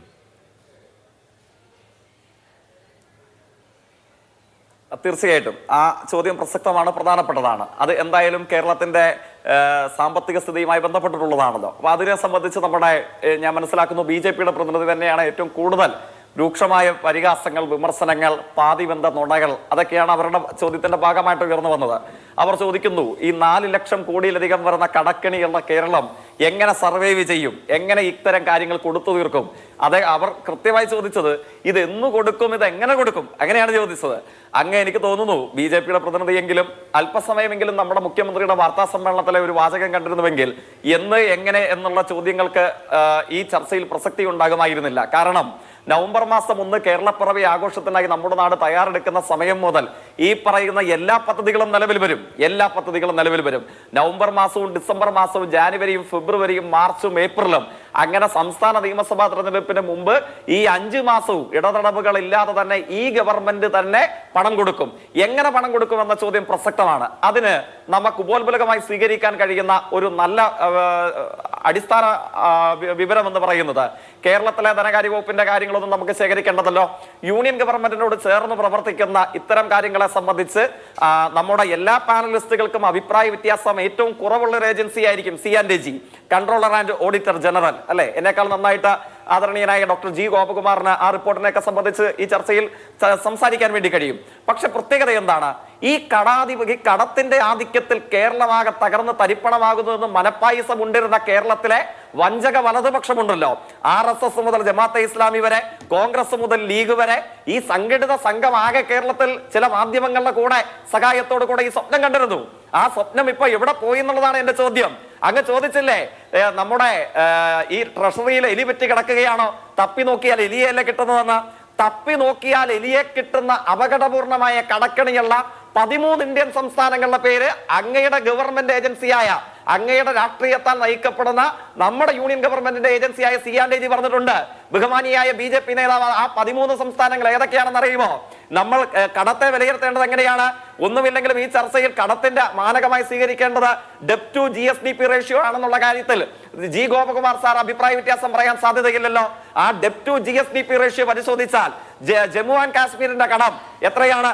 51%. ഈ RSSും കോൺഗ്രസും കൂടെ ഭരിച്ചു മുടിച്ചിട്ടുള്ള വിവിധ ഇന്ത്യൻ സംസ്ഥാനങ്ങളുണ്ട്. നാഗാലാൻഡ് എത്രയാണ്? 47.8%. അരുണാചൽ പ്രദേശ് എത്രയാണ്? 45%. പഞ്ചാബ് എത്രയാണ്? 44%. ഹിമാചൽ പ്രദേശ് എത്രയാണ്? 40%. മിസോറാം എത്രയാണ്? 38%. സിക്കിം എത്രയാണ്? 38%. വെസ്റ്റ് ബംഗാൾ എത്രയാണ്? 38%. മേഘാലയയും ബീഹാറും രാജസ്ഥാനും ത്രിപുരയും ആന്ധ്രയും അടക്കമുള്ള ഇന്ത്യയിലെ 13 സംസ്ഥാനങ്ങളിൽ BJP നേതാവ് ശ്രദ്ധിക്കണം, കടം കൊണ്ട് മുടിഞ്ഞു എന്ന് C&AG പറഞ്ഞ 13 ഇന്ത്യൻ സംസ്ഥാനങ്ങളിൽ കേരളമില്ല. കേരളം പച്ചക്കള്ളം പറഞ്ഞു ഇടപെട്ട് സംസാരിക്കില്ല. അതല്ലല്ലോ ഇവിടെ ബംഗാൾ ആര് ഭരിച്ചിരിപ്പുണ്ട്, സ്വന്തം കണ്ണിലാ കുത്തുന്നത്. വെസ്റ്റ് ബംഗാൾ എന്നാ ഭരിച്ചത്? ശരി ശരി, ഓക്കെ. BJP RSSും വെസ്റ്റ് ബംഗാൾ എന്നാ ഭരിച്ചതെന്നും കൂടി പറഞ്ഞിട്ട് പോകും. ശരി ശരി ശരി, ജയിക്കിന്റെ അവസരം. അപ്പോ BJP നേതാവ് സൗകര്യം കിട്ടുമ്പോ BJPയുടെ മുഖപത്രമൊക്കെ വായിക്കുന്നതോട് കൂടെ C&AGയുടെ റിപ്പോർട്ടെങ്കിലും വായിക്കണം. ഡെപ്റ്റ് ടു GSDP റേഷ്യോയിൽ ഇന്ത്യൻ സംസ്ഥാനങ്ങൾ അപകടപൂർണമായ കടക്കണിയിലുള്ള സംസ്ഥാനങ്ങളുടെ പട്ടികയിൽ കേരളമില്ല എന്ന് പറഞ്ഞത് നമ്മളാരുമല്ല, നമ്മുടെ കേന്ദ്ര സർക്കാർ. അതിന്റെ ഭാഗമായിട്ടുള്ള C&AG റിപ്പോർട്ട് അവർ തന്നെ പറയുന്നു. ഞാൻ മുമ്പ് സൂചിപ്പിച്ചു, ഇപ്പൊ കേരളം ചെലവഴിക്കപ്പെടുന്ന 100 രൂപയിൽ 19 മാത്രമാണ് യൂണിയൻ ഗവൺമെന്റിന്റെ സംഭാവന. ഇതെന്തൊരു മര്യാദകേടാണ്. ആങ്കർ ഇടപെട്, ഞാനിതിൽ സംസാരിക്കില്ല. അവരുടെ ഉദ്ദേശിക്കലോ ശരി, ഞാൻ അവസരം തരാം. ശ്രീമതി സിന്ധുമോൾക്ക് ഞാൻ അവസരം തരാം. ഇത് കൺക്ലൂഡ് ചെയ്യും. ശ്രീ ജയ്ക്ക് ഇവിടെ ചോദിച്ച ചോദ്യം ശരി, ഡെപ്റ്റ് ടു GSDP റേഷ്യോയിൽ കേരളം 15ാം സ്ഥാനത്താണ് എന്ന് ജയ്ക്ക് പറഞ്ഞു. എന്റെ ചോദ്യം, മറ്റ് പാനലിസ്റ്റുകളുടെയും ചോദ്യം, ഇപ്പോൾ ഈ പുതുതായി പ്രഖ്യാപിച്ചിരിക്കുന്ന പദ്ധതികൾക്ക് വേണ്ടിവരുന്ന അധികം പണം എവിടെ നിന്ന് കണ്ടെത്തുമെന്നുള്ളതാണ്. ഡെപ്റ്റ് ടു GSDP റേഷ്യോയുടെ കാര്യം അല്ലല്ലോ ചോദിച്ചത്. അവിടെ തന്നെ ഇല്ല. ഡെപ്റ്റ് GSDP റേഷ്യോ സംബന്ധിച്ച് എനിക്ക് പറയേണ്ട വന്നത് എന്താണ്? കേരളത്തിൽ തകർന്ന് തരിപ്പണമായെന്ന് ട്രഷറി നോക്കിയാൽ എലിയോ പൂച്ചയോ അങ്ങനെ തോന്നാണ് BJP നേതാവ് പറഞ്ഞു കേട്ടത്. ആ മൃഗങ്ങളെ കിട്ടുള്ളൂ അവർ പറഞ്ഞു. അവർ പറഞ്ഞതിന് നേരെ ഘടകവിരുദ്ധമായിട്ട് യൂണിയൻ ഗവൺമെന്റ് കേരളത്തിന്റെ സാമ്പത്തിക സ്ഥിതിയെ സംബന്ധിച്ച് പറഞ്ഞു. ഇനി അങ്ങയുടെ ചോദ്യം പ്രസക്തമാണ്. മറ്റ് പാനലിസ്റ്റുകൾ ചോദിച്ചു ഇതെങ്ങനെ കൊടുക്കുമെന്നുള്ളത്. ഈ പ്രതിസന്ധികൾ കേരളത്തെ വരിഞ്ഞു മുറുക്കിയിരുന്ന കാലമുണ്ടായിരുന്നു ഇല്ലേ? 2023 തിരുവോണാഘോഷത്തിന്റെ സമയം ഞാൻ കൃത്യമായി സൂചിപ്പിച്ചല്ലോ. ആ തിരുവോണാഘോഷത്തിൽ സാമ്പത്തികമായി വരിഞ്ഞു മുറുക്കപ്പെട്ട കേരളത്തിന്റെ അവസ്ഥയിൽ നിന്നും ധനദൃഢീകരണത്തിന്റെയും സാമ്പത്തിക വളർച്ചയുടെയും അനുഭവങ്ങളിലേക്ക് കേരളം നടന്നു കയറുന്നു എന്ന് ഈ റിപ്പോർട്ടിൽ തന്നെ പറയുന്നു. 11% വരുന്ന വളർച്ച 2021-22 അപേക്ഷിച്ച് നോക്കുമ്പോൾ എല്ലാ മേഖലയിലും കേരളം മുന്നിലേക്ക് നീങ്ങുന്നു. ധനദൃഢീകരണത്തിന്റെ അനുരണനങ്ങൾ കേരളത്തിൽ കാണാൻ കഴിയുമെന്നുള്ളത് CAG വിവിധ വിഭാഗങ്ങളുടെ വളർച്ചാ നിരക്കിനെ ചൂണ്ടിക്കാട്ടി നമുക്ക് വായിച്ചെടുക്കാൻ കഴിയും. പ്രത്യേകത എന്താണ്? എല്ലാവരാലും എഴുതിത്തള്ളപ്പെട്ട പ്രസ്ഥാനമായിരുന്നല്ലേ കേരളത്തിൽ KSRTC, സപ്ലൈകോ, മാവേലി സ്റ്റോർ. ഓരോ അനുഭവങ്ങളും ഈ തിരുവോണാഘോഷത്തിന്റെ അനുഭവം എന്താണ്? കേരളത്തിന്റെ ചരിത്രത്തിൽ 56 ലക്ഷം കുടുംബങ്ങൾ ആശ്രയിച്ച കേരളത്തിന്റെ പൊതുവിപണി, അതേപോലെ തന്നെ 368 കോടി രൂപയുടെ വിൽപ്പന നടത്താൻ കഴിഞ്ഞ കേരളത്തിന്റെ പൊതുവിപണി, വരുമാനത്തിൽ നിന്ന് ശമ്പളം കൊടുക്കാൻ കഴിയുന്ന അന്തരീക്ഷത്തിലേക്ക് കുതിച്ചു കയറുന്ന കേരളത്തിന്റെ പൊതുഗതാഗതം, അതിന്റെ പ്രതീകമായ KSRTC. ഓരോ മേഖലകളും നിങ്ങൾ ആലോചിച്ച് നോക്കുക. വിദ്യാഭ്യാസ രംഗത്ത് അതേപോലെ തന്നെ ഡിജിറ്റൽ ലിറ്ററസി 100% പൂർത്തീകരിക്കപ്പെടുന്നു. കേരളത്തിലെ 140 സ്കൂളുകൾ 5 കോടിയിലധികം ചെലവഴിക്കപ്പെട്ട അന്തർദേശീയ നിലവാരത്തിലേക്ക് എത്തുന്നു. 11 ലക്ഷം കുട്ടികൾ കേരളത്തിന്റെ UDF അടച്ചുപൂട്ടുകയും ഇടിച്ചു നിർത്തുകയും ചെയ്ത കേരളത്തിന്റെ പൊതുവിദ്യാഭ്യാസ രംഗത്തേക്ക് 11 ലക്ഷം അധിക കുട്ടികൾ. ഇന്ത്യയിൽ തന്നെ ഏറ്റവും കൂടുതൽ റെക്കോർഡ് നിയമനം നടക്കുന്ന പബ്ലിക് സർവീസ് കമ്മീഷൻ. അതോടൊപ്പം തന്നെ ഇൻഫ്രാസ്ട്രക്ചറിലേക്ക് വരുമ്പോൾ മലയോര ഹൈവേ, തീരദേശ ഹൈവേ, ദേശീയ ജലപാത, കൊച്ചി മെട്രോ, കൊച്ചി വാട്ടർ മെട്രോയുടെ 3rd ഫേസ്, ദേശീയപാതയുടെ പൂർത്തീകരണം, ഇതൊക്കെ കേരളത്തിൽ സംഭവിക്കുന്നു. ആരോഗ്യരംഗത്ത് എത്രയാണ്? കേന്ദ്ര സർക്കാർ പറയുന്നു ഇന്ത്യയിൽ ഏറ്റവും കൂടുതൽ ആളുകൾക്ക് സൗജന്യ ചികിത്സ കൊടുക്കുന്ന ഇന്ത്യയിലെ 1ാമത്തെ സംസ്ഥാനം കേരളമാണ്. അമേരിക്കയും തോൽപ്പിച്ചു കേരളം 5% കേരളം എത്തിയിരിക്കുന്നു. വിദ്യാഭ്യാസ രംഗത്ത് കോഴിക്കോട് IIM ഡയറക്ടർ പറഞ്ഞത് എന്താണ്? ഡോക്ടർ ദബാഷിഷ് ചാറ്റർജിയാണ് പറഞ്ഞത്. ഇടതുപക്ഷ ആഭിമുഖ്യമുള്ള ആളല്ല. എന്താ പറഞ്ഞത്? Education system of Kerala shall be compared with northern Europe. യൂറോപ്പുമായി സമീകരിക്കേണ്ടതാണ് കേരളത്തിന്റെ വിദ്യാഭ്യാസ രംഗം. ഈ വളർച്ച, ചെലവഴിക്കപ്പെട്ട കോടികൾ, അതിന്റെ മുമ്പിൽ നേടിയെടുത്ത ഈ വളർച്ച, ease of doing business union government പറഞ്ഞത് എത്രയാണ്? 1ാം സ്ഥാനം കേരളത്തിന്. IBMന്റെ senior vice president Dinesh Nirmal പറഞ്ഞത് എന്താണ്? മൈഗ്രേഷന് പകരം reverse migration is happening in Kerala, reverse brain drain is going to happen in Kerala. ലിങ്ക്ഡിന്റെ സൈറ്റ് ചൂണ്ടിക്കാട്ടി IBMന്റെ സീനിയർ വൈസ് പ്രസിഡന്റ് പറഞ്ഞില്ലേ? അയാൾ CPIM അനുഭാവിയല്ലല്ലോ. 44,000 പ്രൊഫൈലുകളാണ് ഒറ്റ വർഷം കേരളത്തിൽ റിവേഴ്സ് മൈഗ്രേഷന്റെ ഭാഗമായിട്ട് വന്നത്. എന്തുകൊണ്ട് വന്നു? ഈ ചെലവഴിക്കപ്പെട്ട അടിത്തറയും മേൽക്കൂരയും മാറ്റപ്പെട്ട കേരളത്തിന്റെ പശ്ചാത്തല സൗകര്യ വികസനത്തിലേക്ക് വ്യവസായങ്ങളുടെയും നിക്ഷേപങ്ങളുടെയും വരവാണ്. അതുവഴി കേരളം തനത് വരുമാനം വർദ്ധിപ്പിക്കുന്നു, ധനദൃഢീകരണത്തിലേക്ക് പോകുന്നു. വാക്ക് പ്രവൃത്തിയായി മാറിയ കാലമാ അല്ലെ? ഞങ്ങൾ പറഞ്ഞത് വരുമാനം വർദ്ധിപ്പിക്കുന്നു, ധനദൃഢീകരണത്തിന്റെ പാതയിലേക്ക് പോകുന്നു തുടങ്ങിയവയാണ് ആർഗ്യുമെന്റ്സ്. അതിന് കൗണ്ടർ ആയിട്ടുള്ള ആർഗ്യുമെന്റ്സ് ഉണ്ട്. ഞാനിപ്പോൾ അതിലേക്ക് കടക്കുന്നില്ല, അത് കോൺഗ്രസിന്റെ ഭാഗത്തു നിന്ന് കേൾക്കാം. ശ്രീ റിജിൽ മാക്കുറ്റി, ഈ തരത്തിൽ തേനും പാലും ഒഴുകുകയാണ് എന്ന് നമുക്ക് വേണമെങ്കിൽ കുറച്ച് ആലങ്കാരികമായോ അതിശയോക്തിപരമായോ പറയാം. അതല്ലാതെ ആളുകളെ ഹാപ്പിയാക്കുന്ന വിധത്തിൽ ഇവിടെ കാര്യങ്ങൾ ഓക്കെയാണ്, അതുകൊണ്ട് ഞങ്ങൾക്ക് എടുത്തു കൊടുക്കാൻ പണമുണ്ട് എന്ന് സർക്കാർ പറഞ്ഞാൽ അതിനുള്ള മറുപടി? ശ്രീ അഭിലാഷേ, ഇപ്പോൾ താങ്കൾ തന്നെ ഇവിടെ സൂചിപ്പിച്ചു. ഇപ്പോൾ പറഞ്ഞു ഞങ്ങൾ നവംബറിൽ കൊടുക്കും, ജനുവരിയിൽ കൊടുക്കും, പിന്നെ ഫെബ്രുവരിയിൽ കൊടുക്കും, മാർച്ചിൽ കൊടുക്കും, തെരഞ്ഞെടുപ്പ് ഘട്ടത്തിൽ കൊടുക്കും എന്നുള്ളത് പറയുന്നത്. അപ്പോൾ അത് തന്നെ ഇവരുടെ തെരഞ്ഞെടുപ്പിൻ്റെ ഭാഗമായിട്ടുണ്ടായ പ്രഖ്യാപനമാണെന്ന് കേൾക്കുന്നവർക്ക് നന്നായിട്ട് അറിയാം. ഇവരിപ്പോൾ തേനും പാലും ഒഴുക്കുമെങ്കിൽ ഇവർ ആരോഗ്യരംഗത്തെക്കുറിച്ചൊക്കെ ഇവിടെ പറയുന്നത് കേട്ടു.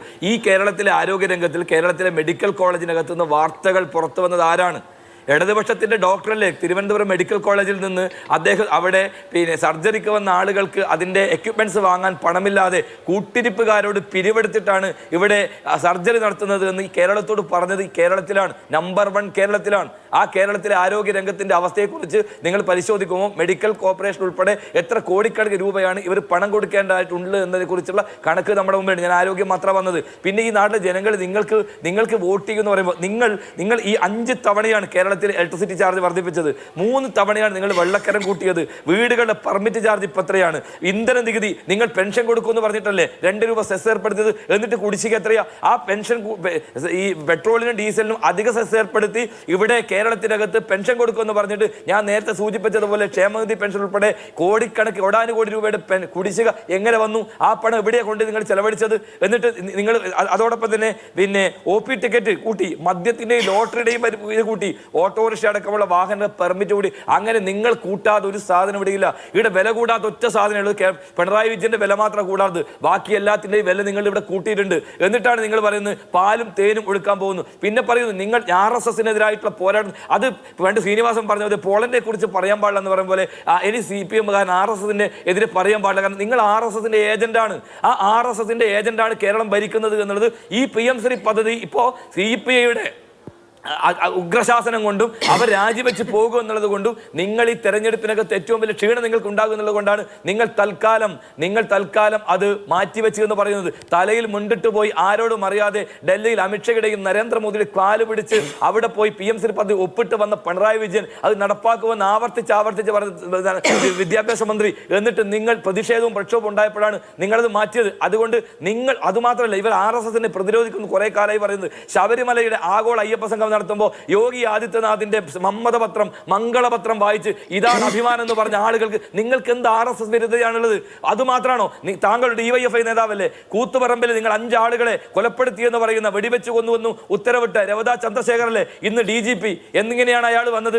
അയാൾക്കെതിരെ കൊലക്കുറ്റത്ത് കേസെടുക്കണമെന്ന് നിങ്ങളുടെ നിയമസഭയിൽ പ്രസംഗിച്ച അന്നത്തെ MLA ആയിരുന്നല്ലോ പിണറായി വിജയൻ. അയാളല്ലേ കേരളത്തിലെ മുഖ്യമന്ത്രി? ആരാ രവതാ ചന്ദ്രശേഖർ? നരേന്ദ്രമോദിയുടെ ചീഫ് സെക്യൂരിറ്റി ഫോഴ്സിലെ പ്രധാനപ്പെട്ട ഉദ്യോഗസ്ഥരെ അയാൾ എന്തിനു കൊണ്ടുവന്നു? എന്നിട്ട് നിങ്ങൾ ഞങ്ങളോട് പുഷ്പനെ അറിയാമോ ചോദിച്ചാൽ ആരോടാണ്? പുഷ്പന ഉൾപ്പെടെയുള്ള സഖാക്കളെ വഞ്ചിച്ചവരല്ലേ RSSന് വേണ്ടി സ്വന്തം മകളും മകനും കുടുംബത്തിനെയും ജയിലിൽ പോകാതിരിക്കാൻ നരേന്ദ്രമോദിയുടെ പാദസേവ നടത്തുന്ന പിണറായി വിജയൻ ഇപ്പൊ RSS വിരുദ്ധ പറഞ്ഞാൽ ഈ നാട്ടിലെ ജനങ്ങൾ വിശ്വസിക്കുക. അതുകൊണ്ട് ജനങ്ങളിൽ നിന്ന് ഒറ്റപ്പെട്ടു നിൽക്കുന്ന സർക്കാരാണ്. ഞാൻ നേരത്തെ സൂചിപ്പിച്ചത് ശബരിമല ഉൾപ്പെടെയുള്ള വിഷയത്തിനകത്ത് നിങ്ങൾക്കെതിരായി ഈ നാട്ടിലെ ഭക്തജനങ്ങൾ ഉൾപ്പെടെ നിങ്ങൾ കള്ളന്മാരാണ്, കൊള്ളക്കാരാണ്, അമ്പലം കള്ളന്മാരാണ് എന്ന് ബോധ്യപ്പെട്ട അവസ്ഥയിൽ എത്തിയിരിക്കുമ്പോൾ നിങ്ങൾ ഈ പാനം തേലും ഒടുങ്ങും, 1000 പ്രഖ്യാപിക്കും. ഇവിടെ പറഞ്ഞതുപോലെ ആശാ വർക്കർമാർ 108 ദിവസം സമരം നടത്തിയത് എത്ര ക്രൂരമായി അവരെ നേരിട്ടത്. എന്നിട്ട് ഇപ്പോഴാണ് നിങ്ങൾ അവർക്ക് പ്രഖ്യാപിച്ചിട്ടുള്ളത്. അതുകൊണ്ട് ഇത് കൃത്യമായി കേരളത്തിലെ ജനങ്ങൾ ശ്രീ അഭിലാഷെ കഴിഞ്ഞ ഒരു തവണ ചക്ക വീണ് മുയൽ ചത്തു എന്നത് കരുതി ഇനി പിണറായി വിജയൻ കേരളത്തിലെ മുഖ്യമന്ത്രിയാകും, ഈ വാഗ്ദാനം കൊടുത്തലാകുമെന്ന് വിശ്വസിക്കുന്നവരാണ് CPM എങ്കിൽ മണ്ടന്മാരുടെ സ്വർഗത്തിലാണ്. കേരളത്തിന് ബുദ്ധിശക്തിയുണ്ട്, ജനതയ്ക്ക് ബോധ്യമുണ്ട്. അതുകൊണ്ട് നിങ്ങൾ എന്തൊക്കെ ഈ ഗിമ്മിക്ക് കാണിച്ചാലും കേരളത്തിൽ നിന്ന് രക്ഷപ്പെടാൻ പോകുന്നില്ല എന്നുള്ളത് ഇടതുപക്ഷത്തിന്റെ പ്രതിനിധി മനസ്സിലാക്കുന്ന നന്നായിരിക്കും. ഒരു തർക്കവും നിങ്ങൾക്ക് വേണ്ട. ഓക്കെ ശ്രീമതി TP സിന്ധുമോൾ, ഇവിടെ ഇപ്പോ തെരഞ്ഞെടുപ്പിലേക്ക് പോവാണ്. ഇടതുപക്ഷം അടുത്ത ആഴ്ച ഗൃഹസമ്പർക്ക പരിപാടി നടത്താണ്. അപ്പോൾ ഇതൊക്കെ അച്ചടിച്ച് വിതരണം ചെയ്യും സ്വാഭാവികമായിട്ട്. ഇപ്പോൾ BJPയുടെ ഒരു ഗൃഹസമ്പർക്കം ഈ അടുത്ത് കഴിഞ്ഞതേ ഉള്ളൂ. എൻ്റെ വീട്ടിലൊക്കെ വന്നിരുന്നു. മാത്രമല്ല ഇപ്പോൾ മെട്രോയിലടക്കം എല്ലായിടത്തും മോദി കേരളത്തിന് നൽകിയ കാര്യങ്ങൾ എന്ന് പറഞ്ഞാൽ നിങ്ങളും ഇങ്ങനെയുള്ള കാര്യങ്ങളൊക്കെ പ്രചരിപ്പിക്കുന്നുണ്ടല്ലോ. ഇതൊരു പൊളിറ്റിക്കൽ വാറാണ്. കേരളം ഒരു തെരഞ്ഞെടുപ്പിലേക്ക് പോവുകയാണ്. അങ്ങനെയുള്ള ഒരു സമയത്ത് സ്ത്രീകൾക്ക് 31 വയസ്സ് മുതൽ 60 വയസ്സ് വരെയുള്ള സ്ത്രീകൾക്ക് മാസം 1000 രൂപ കിട്ടുന്നു. പാവപ്പെട്ട സ്ത്രീകൾക്ക്, ഇപ്പോൾ ജോലിയില്ലാത്ത ജെൻസി വിഭാഗത്തിൽപ്പെട്ട ആളുകൾക്ക് 1000 രൂപ വീതം കിട്ടുന്നു. മത്സര പരീക്ഷകൾക്ക്, PSC പരീക്ഷകൾക്കൊക്കെ പഠിച്ചുകൊണ്ടിരിക്കുന്ന അല്ലെങ്കിൽ UPSCക്കൊക്കെ ട്രൈ ചെയ്തുകൊണ്ടിരിക്കുന്ന ആളുകൾക്ക് ഇതൊക്കെ ഉണ്ടാക്കുന്ന ഇമ്പാക്റ്റ് ഈ കേവല രാഷ്ട്രീയ വാചാടോപത്തിന് അപ്പുറത്താവില്ലേ?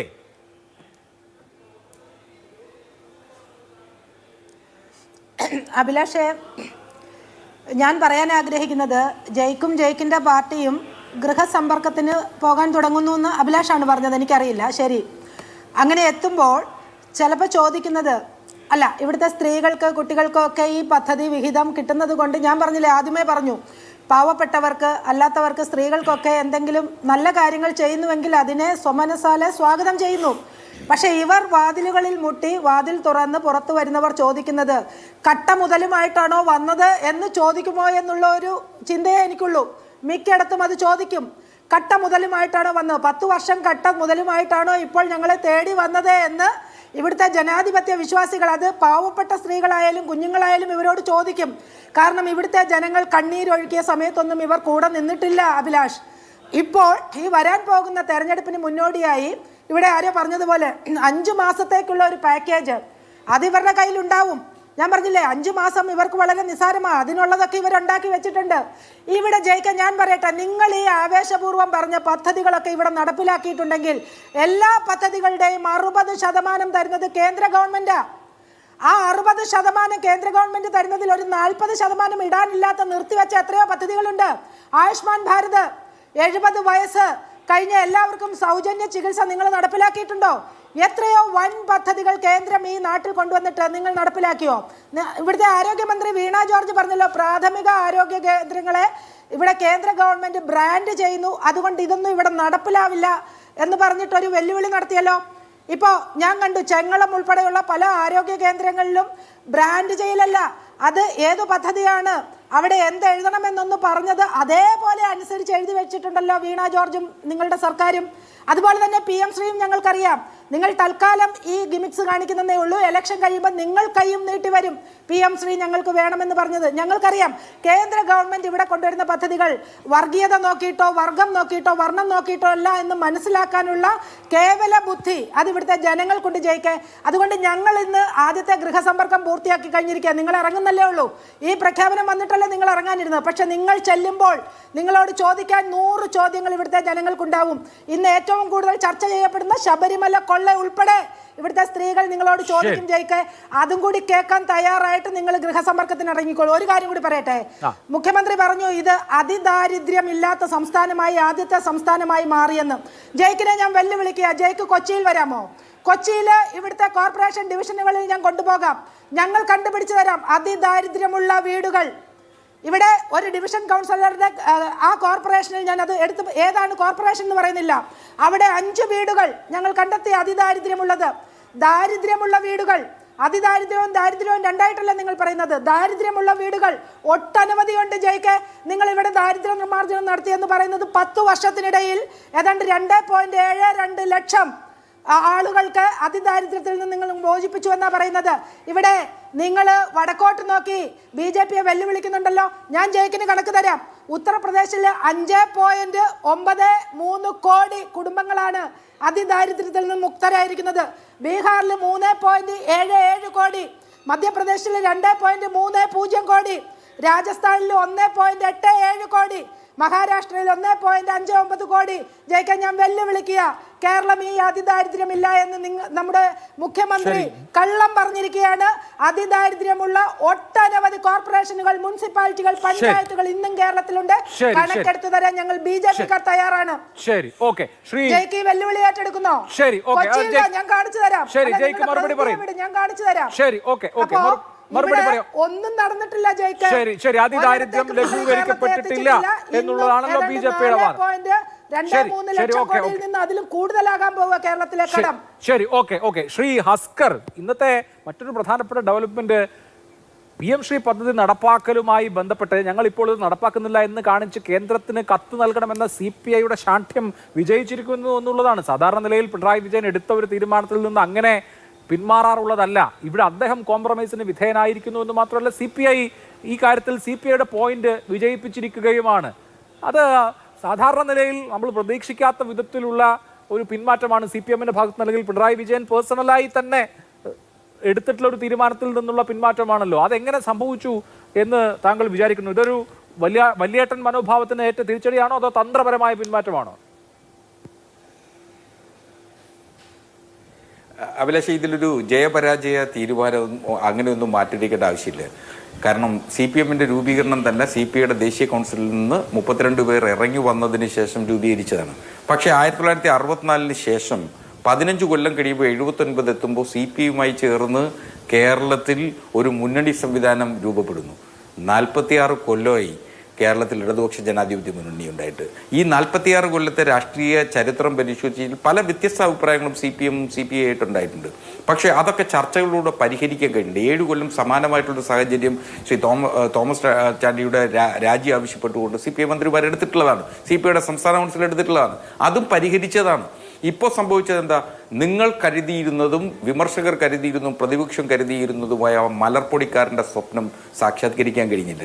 CPI മുന്നണി വിട്ട് പുറത്തു വരുമെന്ന് ആഗ്രഹിച്ചിരുന്നു, നടന്നില്ല.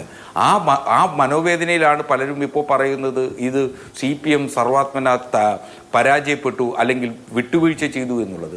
മുന്നണി സംവിധാനത്തിൽ എപ്പോഴും പരസ്പരം ചർച്ചകളുണ്ടാകും. ഒരു ജനാധിപത്യ സ്വഭാവത്തിൽ ഇത് ചർച്ചകളിലൂടെ പരിഹരിച്ചു എന്നുള്ളതാണ്. ഇന്ന് രാവിലെ MA ബേബിയും ബിനോയ് വിശ്വവും രണ്ടുപേരും പ്രാതൽ കഴിച്ചതോടുകൂടി ഈ പ്രശ്നം കഴിഞ്ഞിരിക്കുന്നു. ഒരു പ്രാതലിനിടയിൽ നടന്ന ചർച്ചകൾക്കൊടുവിൽ ഈ വിഷയം പരിഹരിക്കാൻ കഴിഞ്ഞു എന്നുള്ളതാണ് ഇടതുപക്ഷ ജനാധിപത്യ മുന്നണിയുടെ ഏറ്റവും വലിയ ഐക്യം. കേരളത്തിലെ പ്രതിപക്ഷത്തിൻ്റെ ഏറ്റവും വലിയ പോരായ്മ എന്ന് പറയുന്നത് കൺസിസ്റ്റൻ്റ് ആയിട്ട് അവർക്കൊരു നിലപാടെടുക്കാൻ കഴിയുന്നില്ല.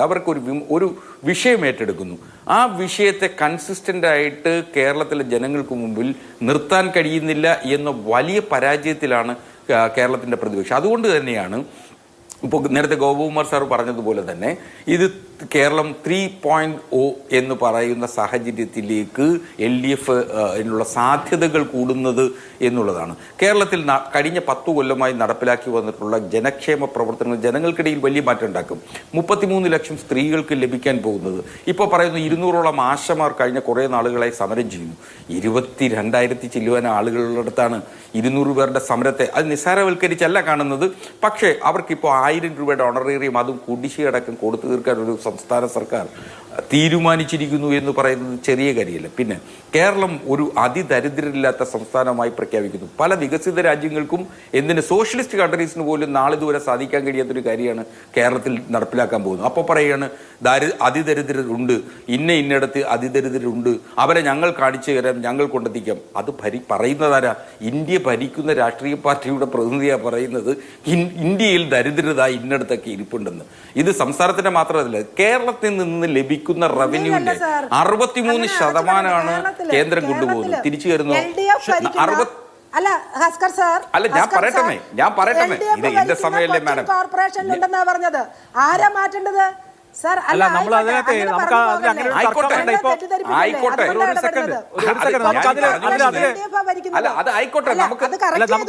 ഇതിലിപ്പോ നമ്മൾ അങ്ങോട്ടും ഇങ്ങോട്ടും തർക്കിക്കുന്നതിനപ്പുറത്ത് നമുക്ക് ഡേറ്റ ഒന്ന് പരിശോധിച്ചാൽ ഡേറ്റ ഒന്ന് പരിശോധിച്ചാൽ national multi dimensional poverty index A progress review 2023 നീതി ആയോഗിന്റെ കണക്കാണ്. നീതി ആയോഗിന്റെ കണക്കനുസരിച്ച്, കേന്ദ്ര ഗവൺമെന്റിന്റെ കൂടി ആഭിമുഖ്യത്തിലുള്ള നീതി ആയോഗിന്റെ കണക്കനുസരിച്ച് ഇന്ത്യയിലെ ദാരിദ്ര്യം 2015-16 നിന്ന് 2019-21 എത്തുമ്പോഴേക്ക് 14.96 ആയിട്ട് കുറഞ്ഞിട്ടുണ്ട്. ഈ index national family health survey 2019-21 അടിസ്ഥാനമാക്കിയിട്ടുള്ളതാണ്. അങ്ങനെ ഈ നീതി ആയോഗിന്റെ പ്രോഗ്രസ് റിവ്യൂ 2023 പറയുന്നതനുസരിച്ച് കേരളത്തിലാണ് ഏറ്റവും കുറവ് ദാരിദ്ര്യം.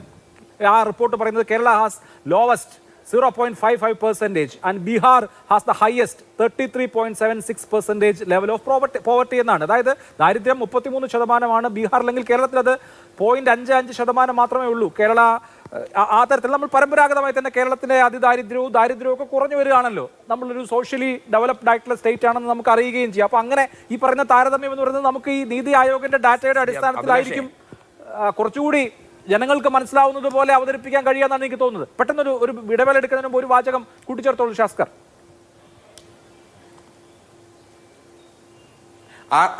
കേരളത്തെ 63% റവന്യൂ കേന്ദ്രം കൊണ്ടുപോകുമ്പോൾ തിരിച്ചു വരുന്ന 41%. സെസ്സിന്റെ ഇനത്തിൽ എത്ര കോടി രൂപയാണ് കേരളത്തിൽ നിന്ന് പിരിച്ചുകൊണ്ടു പോകുന്നത്?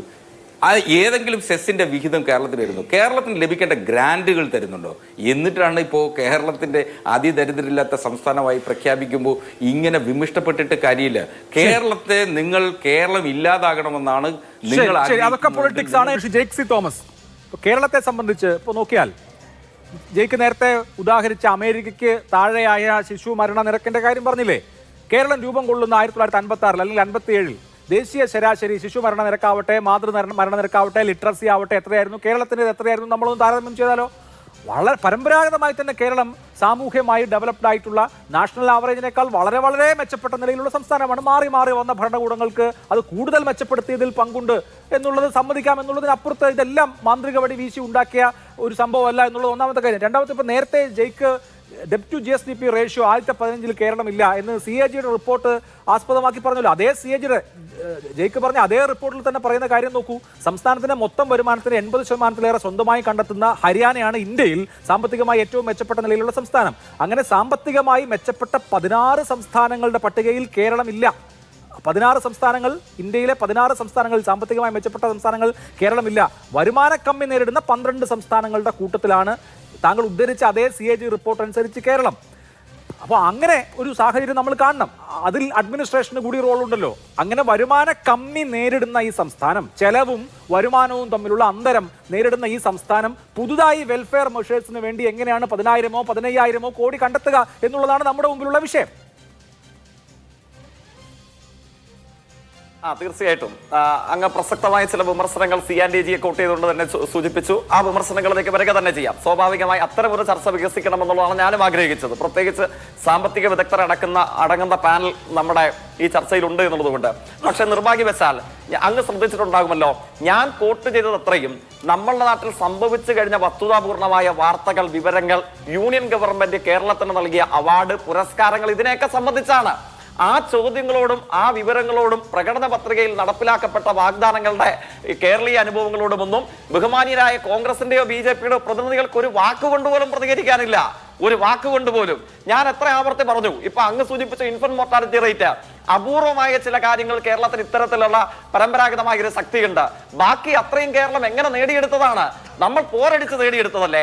അങ്ങ് ഓർക്കുന്നില്ലേ? ഇപ്പൊ വേണമെങ്കിൽ അങ്ങനെയാണെങ്കിൽ ഇപ്പൊ അങ്ങയുടെ പോലെ ഉന്നയിക്കപ്പെട്ട വാദങ്ങളെ ചേർത്ത് പിടിച്ച് പല ആളുകൾ പറയാറുണ്ട് കേരളത്തിന്റെ ആരോഗ്യരംഗം. എനിക്ക് തോന്നുന്നു കോൺഗ്രസിന്റെ നേതാവ് വടകരയുടെ മുൻ MP ആദരണീയനായ ലീഡറുടെ മകൻ അദ്ദേഹം അല്പ ദിവസങ്ങൾക്ക് പുറകിൽ ഇതേപോലെ 1-2 കാര്യങ്ങളെ കോട്ട് ചെയ്തിട്ട് പറഞ്ഞു, ഇതിലൊക്കെ ഇടതുപക്ഷത്തിന് എന്ത് പങ്ക്? ഇതൊക്കെ നമ്മുടെ തിരുവിതാംകൂർ രാജകുടുംബത്തിന്റെ സംഭാവനയല്ലേ? അങ്ങനെ പറയാൻ കഴിയുമോ? എന്തായിരുന്നു രാജകുടുംബത്തിന്റെ സംഭാവന? ഞാൻ വിശദീകരിക്കുന്നില്ല. ഡോക്ടർ പൽപ്പു വൈദ്യശാസ്ത്രം പഠിച്ചിട്ട് തിരുവിതാംകൂറിലേക്ക് വന്നു ഡോക്ടറാകാൻ. എന്താ രാജകുടുംബത്തിന്റെ തീട്ടൂരം? ഈ മോഡലുള്ള കേരളത്തിന്റെ ആരോഗ്യ കേന്ദ്രങ്ങളിൽ പണിയെടുക്കാൻ രാജകുടുംബം സംബന്ധിച്ചിട്ടില്ല. ചെത്താൻ പോയിക്കൊള്ളാനാണ് ഡോക്ടർ പൽപ്പുവിനോട് പറഞ്ഞത്. ആ പൽപ്പുവിന്റെ കീഴിലാണ് ഇപ്പൊ കേരളത്തിലെ ആരോഗ്യ വിദ്യാർത്ഥികളുടെ ഗവേഷണ കേന്ദ്രം മുഖ്യമന്ത്രി പിണറായി ആരോഗ്യ ഗവേഷണ കേന്ദ്രമായി പൽപ്പുവിന്റെ പേരിലുള്ള സ്ഥാപനമാണ് ഉദ്ഘാടനം ചെയ്തത്. കേരളം എങ്ങനെ മാറി എന്നതിന്റെ പ്രത്യേകതയാണ്. കാരണം എന്താ? ഏത് സാമൂഹ്യ സൂചികകളിലും കേരളം മുമ്പിലായിരുന്നില്ല.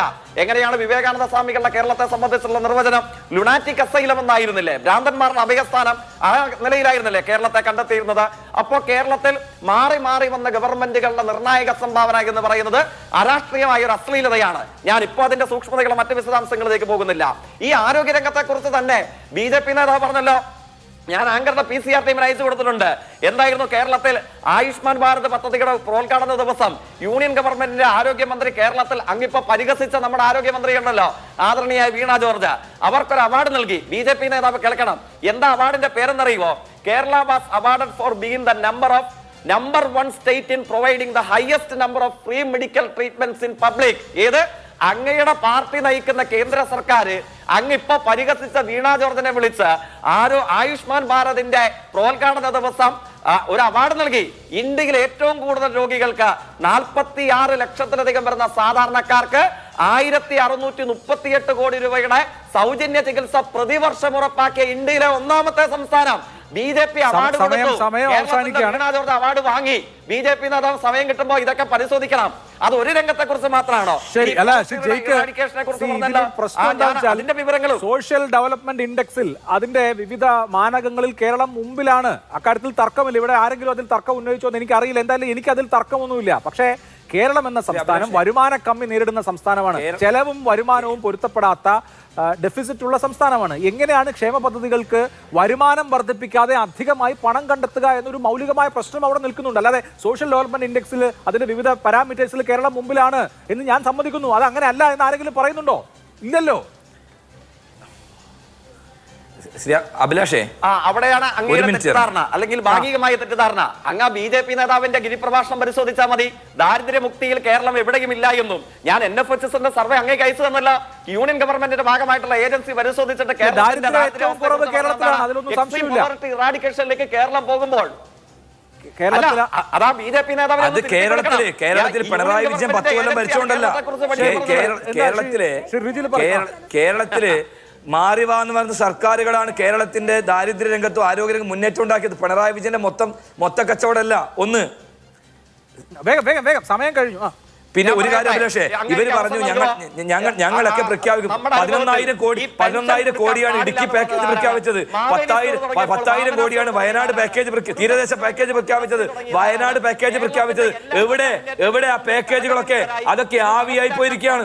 കേരളത്തിൽ നിങ്ങൾ പ്രഖ്യാപിച്ച പാക്കേജുകളൊക്കെ ആവിയായതുപോലെ ഇതും ആവിയാവാൻ പോകുന്ന പാക്കേജാണ്. അതുകൊണ്ട് കേരളത്തിലെ ജനങ്ങളുടെ മുമ്പിൽ പ്രഖ്യാപിച്ച പാക്കേജുകൾ ഒന്നും പോലും നടപ്പാക്കാൻ നിങ്ങൾക്ക് സാധിച്ചിട്ടില്ല. ശരി. നമ്മുടെ സമയം ഇതിനോടകം അതിക്രമിച്ചു. എന്തായാലും ജനങ്ങളുടെ കയ്യിൽ കൊടുക്കേണ്ട പൈസയാണ് ഈ പെൻഷൻ ആവട്ടെ മറ്റ് സഹായങ്ങളൊക്കെ ആവട്ടെ. അത് 1-ാം തീയതി മുതൽ നവംബർ 1 എന്ന ഡേറ്റും പ്രഖ്യാപിച്ചിട്ടുണ്ട്. നോക്കാം നമുക്ക് എന്തൊക്കെ സംഭവിക്കുന്നത്. വളരെ നന്ദി എല്ലാവർക്കും. സൂപ്പർ പ്രൈം ടൈം അവസാനിച്ചു. നമസ്കാരം.